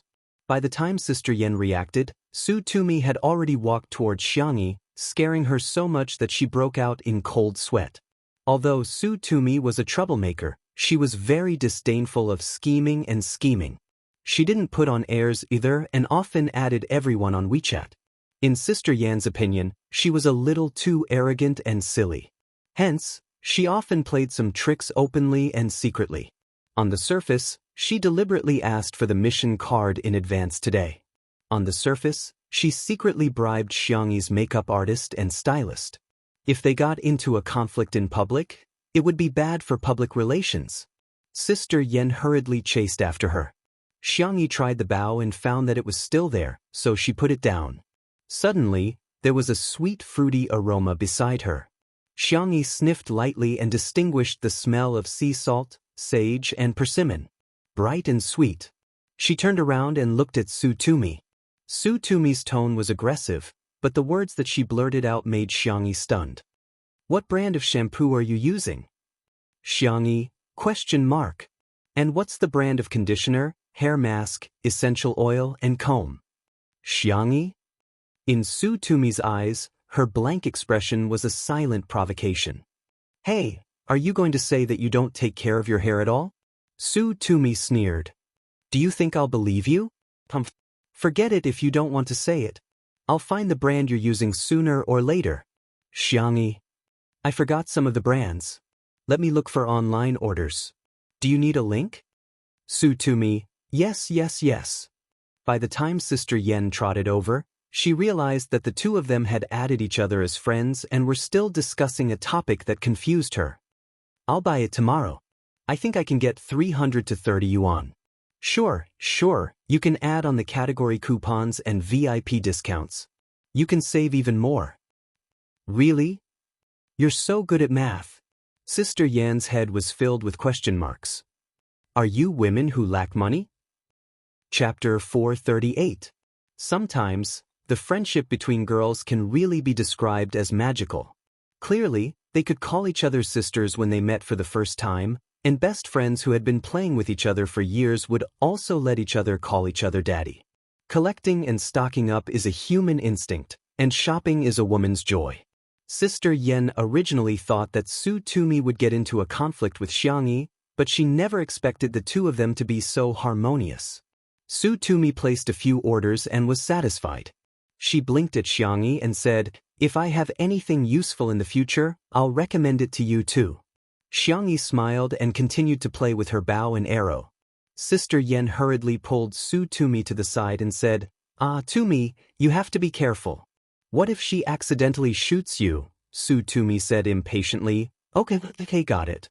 Sister Yen instructed, when the official recording begins later, stay away from her. You're the main guest for this episode, so she won't get too much screen time. Besides, we still have the mission card. Don't worry, Tumi will definitely come in first place this time. Tsutomu rolled her eyes and said, Can I shoot an arrow? Can I run? Neither would he. How can I come in first place? Sister Yen was speechless. What are you talking about? On the other side, the director organized a short meeting. What? Change the main guest? Change the gameplay? When he heard the screenwriter's suggestion, the assistant director couldn't accept it at all. The previous plan for this episode was quite good. It's not appropriate to suddenly change it now. The director was calm and collected. He picked up the thermos and drank a mouthful of goji berry water before saying indifferently, Didn't you see the scene of her shooting the arrow just now? What does a variety show need? The assistant director was originally displeased with Xianxia. Once a person is prejudiced, everything the other party does is wrong. He said straightforwardly, She's not suitable. Our production team has never changed the main guest to the one with the lowest status. If we change it this time, who knows how the netizens will criticize our show. You know that the netizens nowadays will boycott whenever they want. I believe everyone doesn't want the reputation of the show that we've painstakingly built to be ruined because of a mistake in decision-making, right? The director looked at him deeply and didn't criticize him. Instead, he answered his own question. What a variety show needs is a joke, a highlight, and a thrill. With these three, one could rule the world. I think Xianxia has the potential to be the main guest. The scriptwriter added, "That's right. That's why I suggest that we use the same strategy as in the video game. We should highlight Xianxia for this episode and let her give the show a different soul." The assistant director was speechless. He felt that the two of them had gone crazy. "It's up to you," he said stiffly. "If it doesn't work, don't blame me for not warning you." The director, scriptwriter, and the others discussed the new game rules and plans in low voices. The assistant director felt indignant. Just wait, they will definitely regret it. Instead of using Su Tumi as the main guest, they went to replace her with an inexplicable woman. It was simply unreasonable. He hadn't realized that he had been ignored by the core members. The official recording began. Ladies and gentlemen, welcome to this week's National Mass Workout. I'm your good friend Xiao Yao. The host was the resident MC, Wang Yao, who had acted in many family dramas and was very well known among the middle-aged and elderly. First of all, let's welcome our sister Xianxia. Outside the venue, Sister Yan's expression changed instantly. Chapter 439. There was an unwritten rule in National Mass Workout that the first flying guest to be cued would be the main guest of the episode.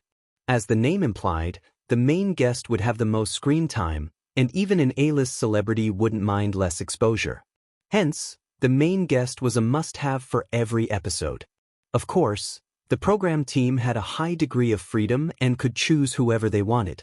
However, Sister Yan had already tacitly agreed that Su Tumi was the main guest, but she didn't expect Xianxia to be the main guest.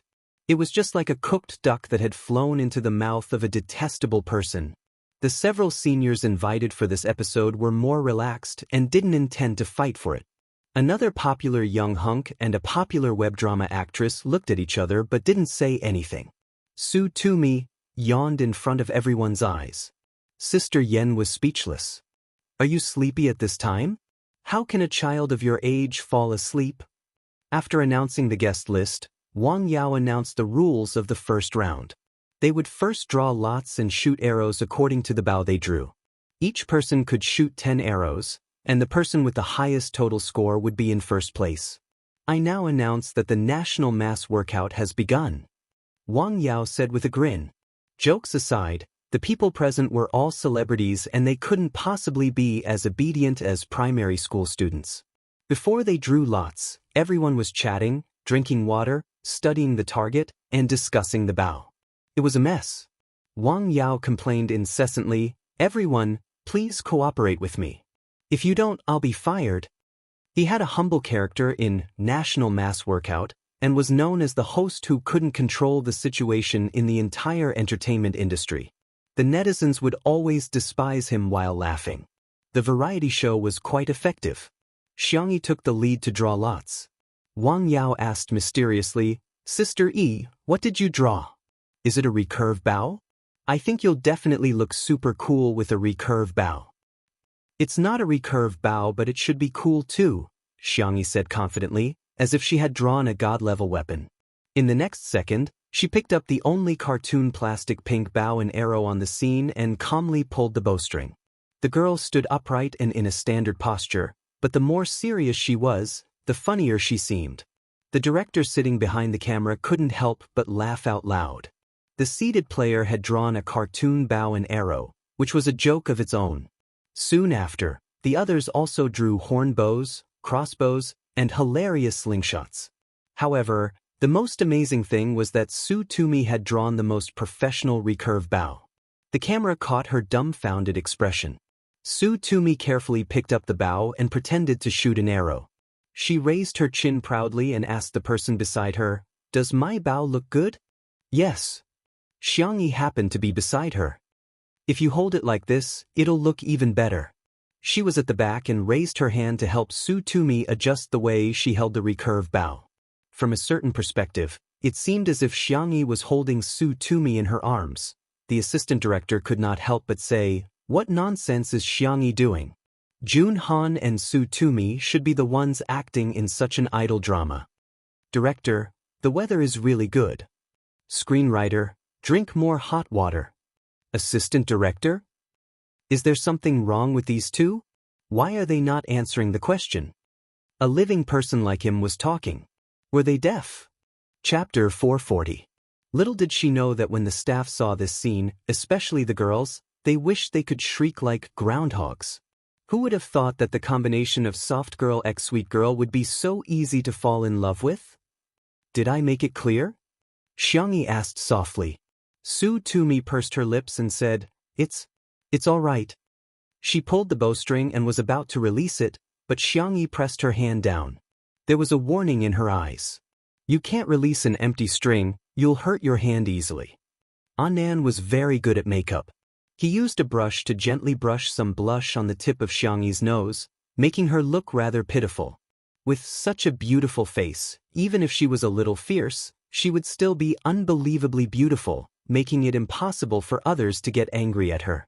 Su Tumi froze for a moment and said awkwardly, "Why are you being so fierce?" Although she said this, she still listened to Xianxia and slowly let go of her hand, releasing her strength. The assistant director muttered, "What's the matter with those girls? What's there to be excited about?" The director smiled without saying anything. Everyone took turns to shoot. Apart from the young hunk who shot the 7th ring, the others all shot the 3rd ring and 4th ring amateurishly. Some even missed the target. Xianxia was undoubtedly the most eye-catching. She was given the lightest cartoon bow, so logically speaking, she shouldn't have had any advantage. However, she pulled the string and released the arrow smoothly. 9th ring. Everyone was speechless. You're not holding a plastic bow, you're actually holding an epic artifact, right? Another funny person was Su Tumi. Her archery posture was taught by Xianxia and she learned it very well. At first glance, she looked very intimidating. However, she would either shoot the 1st or 2nd ring every time. After finally hitting the yellow center, Su Tumi was so excited that she jumped on the spot. I hit it. Sister Yen, who was watching her jump outside the field, was so worried that she would throw the wig away. Xiangyi's gentle voice reminded him, "You're shooting at my target." Su Tumi's smile froze and gradually disappeared. Ha ha ha. The director laughed again. The staff couldn't help but laugh. They could almost imagine how much the netizens who saw this scene would laugh in front of their screens. It was the 10th arrow's turn. Xianxia was already far ahead. She deserved to be first place, with a total score of 81 points. She pulled the bowstring and her doe eyes narrowed slightly. Her long eyelashes cast beautiful shadows, and her jawline was exquisite and superior. The nylon bowstring touched the girl's cherry-colored lips, as if offering a kiss. Then she suddenly let go. Swish. Bang. 2 loud sounds rang out. A bright red number popped up on the LCD screen. 10 points. There was an uproar in the crowd. Xianxia had actually hit the bullseye with a cartoon plastic bow. However, what was with the second sound just now? A staff member came forward to check the situation. A moment later, he didn't know whether to laugh or cry. Teacher Xianxia hit the center of the bullseye, which is the 10th ring of the 10 rings. The pinhole camera's screen shattered. Everyone. An arrow had shattered the camera screen? Even the screenwriter wouldn't dare to write the script like that. Xianxia said apologetically, "I'm sorry, I'll compensate for it." The director waved his hand and said, no need, the effect of this segment is very good. Sister E, you're the light of variety shows. Tell the post-production team that I'll edit it myself." There was another uproar at the scene. As a top variety show director in the industry, he didn't need to personally monitor the post-production, let alone edit it. Sister E Rizabai. Chapter 441. The nicer the director was to Xianxia, the more sullen the assistant director's expression was. Is this considered a slap to my face in public? He's going against me because he doesn't think highly of Xianxia. At the end of the first round of the competition, Xianxia came in first place and received a mysterious prop as well as a small gold medal. She opened it and looked at it before putting it back in her pocket indifferently. As for Su Tumi, she came in last place and didn't get anything at all.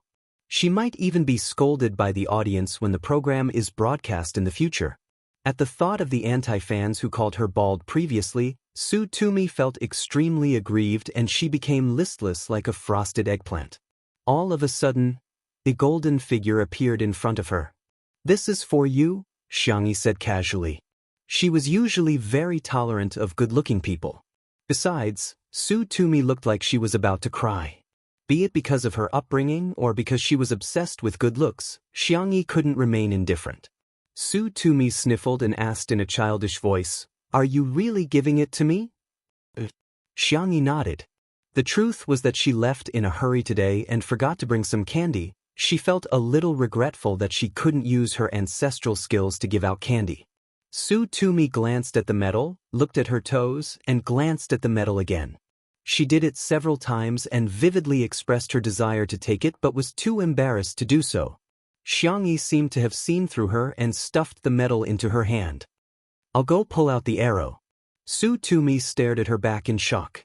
The arrows that they shot out previously were still crooked on the target, and there were so many of them that pulling out the arrows became a laborious task. However, it seemed to be a piece of cake for Xianxia. She gently pulled the arrow out with her fair and slender hand. The popular hunk also came over to try, but in the end, he was stunned and couldn't pull it out at all. He only succeeded after using all his strength. The corners of Su Tumi's mouth curled up, and she put the medal into her pocket properly. The filming came to an end. The second round of the mission was set to be a real-life counterattack, so they had to change the venue. The artists got into their respective nanny vans and raced against time to rest. Sister Yen was still trying to brainwash Su Tumi. "Tumi, that Xianxia is obviously up to no good. She just wants to ride on your coattails. Think about it.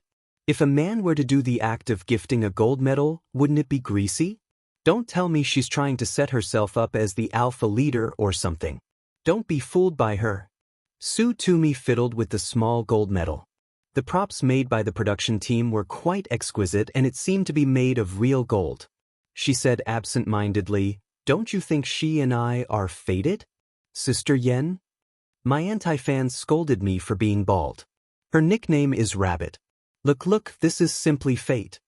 Sister Yen was speechless. "Hey, do you know she really smells good? Her hair smells good, her clothes smell good, and her body smells good too. No, I have to ask her what kind of body lotion she uses." Su Tumi lowered her head and sent Xianxia a WeChat message. Sister Yen was speechless. "Fine, I shouldn't have had any expectations for this silly girl. She shouldn't have had any." Everyone rushed to the venue of the real-life counterattack and rested for a while. The popular hunk and Su Tumi's fans had all prepared support food trucks. One of them had snacks such as fried chicken and curried fish balls, while the other had drinks such as lemonade and milk tea. There were cheers at the scene. When one is tired from work, food is the best way to heal one. The assistant director ate the fish balls in big mouthfuls and complained in a muffled voice, "Tisk, that person doesn't even have a support team. She's really miserable." Before he could finish, Chapter 442. Someone exclaimed, "Wow, there are so many food trucks. Which teacher's fan is this?" The assistant director smacked his lips and said, "They're probably fans of a few seniors. Anyway, it can't be Xianxia's fan. It'd be weird if she had one, huh?" No one agreed. In the silence, his laughter sounded especially ear-piercing. Whoosh! The food trucks were arranged nicely. There were coffee, sandwiches, and small cakes. The most amazing thing was that there was even a barbecue truck. Everyone. Barbecue on the spot. Whose fan support is this? What a grand display. The crew members whispered among themselves. On every dining car, there was a small colorful flag in a conspicuous position. On the flag, there were 4 words printed on it, "Spicy Tutu." Spicy Tutu? Whose fan is this? I think it's from Teacher Xianxi's fan base. An uncertain voice came from the crowd. The catering staff on the barbecue truck smiled and said, "That's right, we're Sister Yi's fan support team." In an instant, the assistant director even forgot to chew. His throat slid and he swallowed a whole fish ball. He choked until his eyes rolled back in discomfort. Xiangyi actually had such a luxurious fan support team? How was that possible? The artistes present all had different expressions. They didn't expect a mere Xiangyi to have such great appeal. Nan said excitedly, "Wow, Sister Yi, your fan club is really awesome." Xiangyi said, "Didn't you and Mr. C help me with this?" "It's your fans." They were all very happy when they heard that you took on National Mass Workout. Nan showed her the chat history in the fan club. Seeing that someone said that they saved their breakfast money to support her, Xiangyi frowned and said, "These must be very expensive. Calculate how much it costs and help me pay them back." Nan was stunned for a moment. "Sweetheart, this is a kind gesture from the fans. This kind of thing is very normal in the entertainment industry," Xiangyi said sternly. "My fans don't need to spend money on me. I have money." Nan. "Alright, sorry to disturb you. I almost forgot that my darling is a Miss Perfect." He scratched his head and relayed Xiangyi's message in the group. The group was instantly flooded with messages. "Wututu is too gentle and spicy. But I just want to spend money on Sister Yi. What kind of peerless little angel is Xiangyi Kak?" However, under Annan's insistence, the management still calculated the amount. Annan was taken aback when he saw the price. He typed, "4 dining cars only cost this much?" The other party sent a voice message. "We only sent a barbecue truck. Is there anything else? Could it be a fan from an unofficial group?" Annan had created an official fan club for Xiangyi. There was a strict vetting process for those who joined the group. They could be considered as Xiangyi's most loyal and hardcore fans. Of course, there were also many groups created by fans. Annan was about to check again when he saw that Si Chuanbai had sent him a WeChat message. "Mr. C, there's no need to ask. The remaining 3 dining cars were arranged by Shui. Nan Hao Nan, huh? So Shui is Sister Yi's #1 fan? I'll go tell Sister Yi now." "Mr. C. I guess so." Si Chuanbai, who was in front of the screen, calmly pushed his glasses up his nose. He probably wasn't the #1 fan. He was probably the #1 suitor. However, his way of expressing his goodwill was too elementary. He didn't even inform Xiangyi and had to rely on him and Little Colored Feather to assist him. Understand?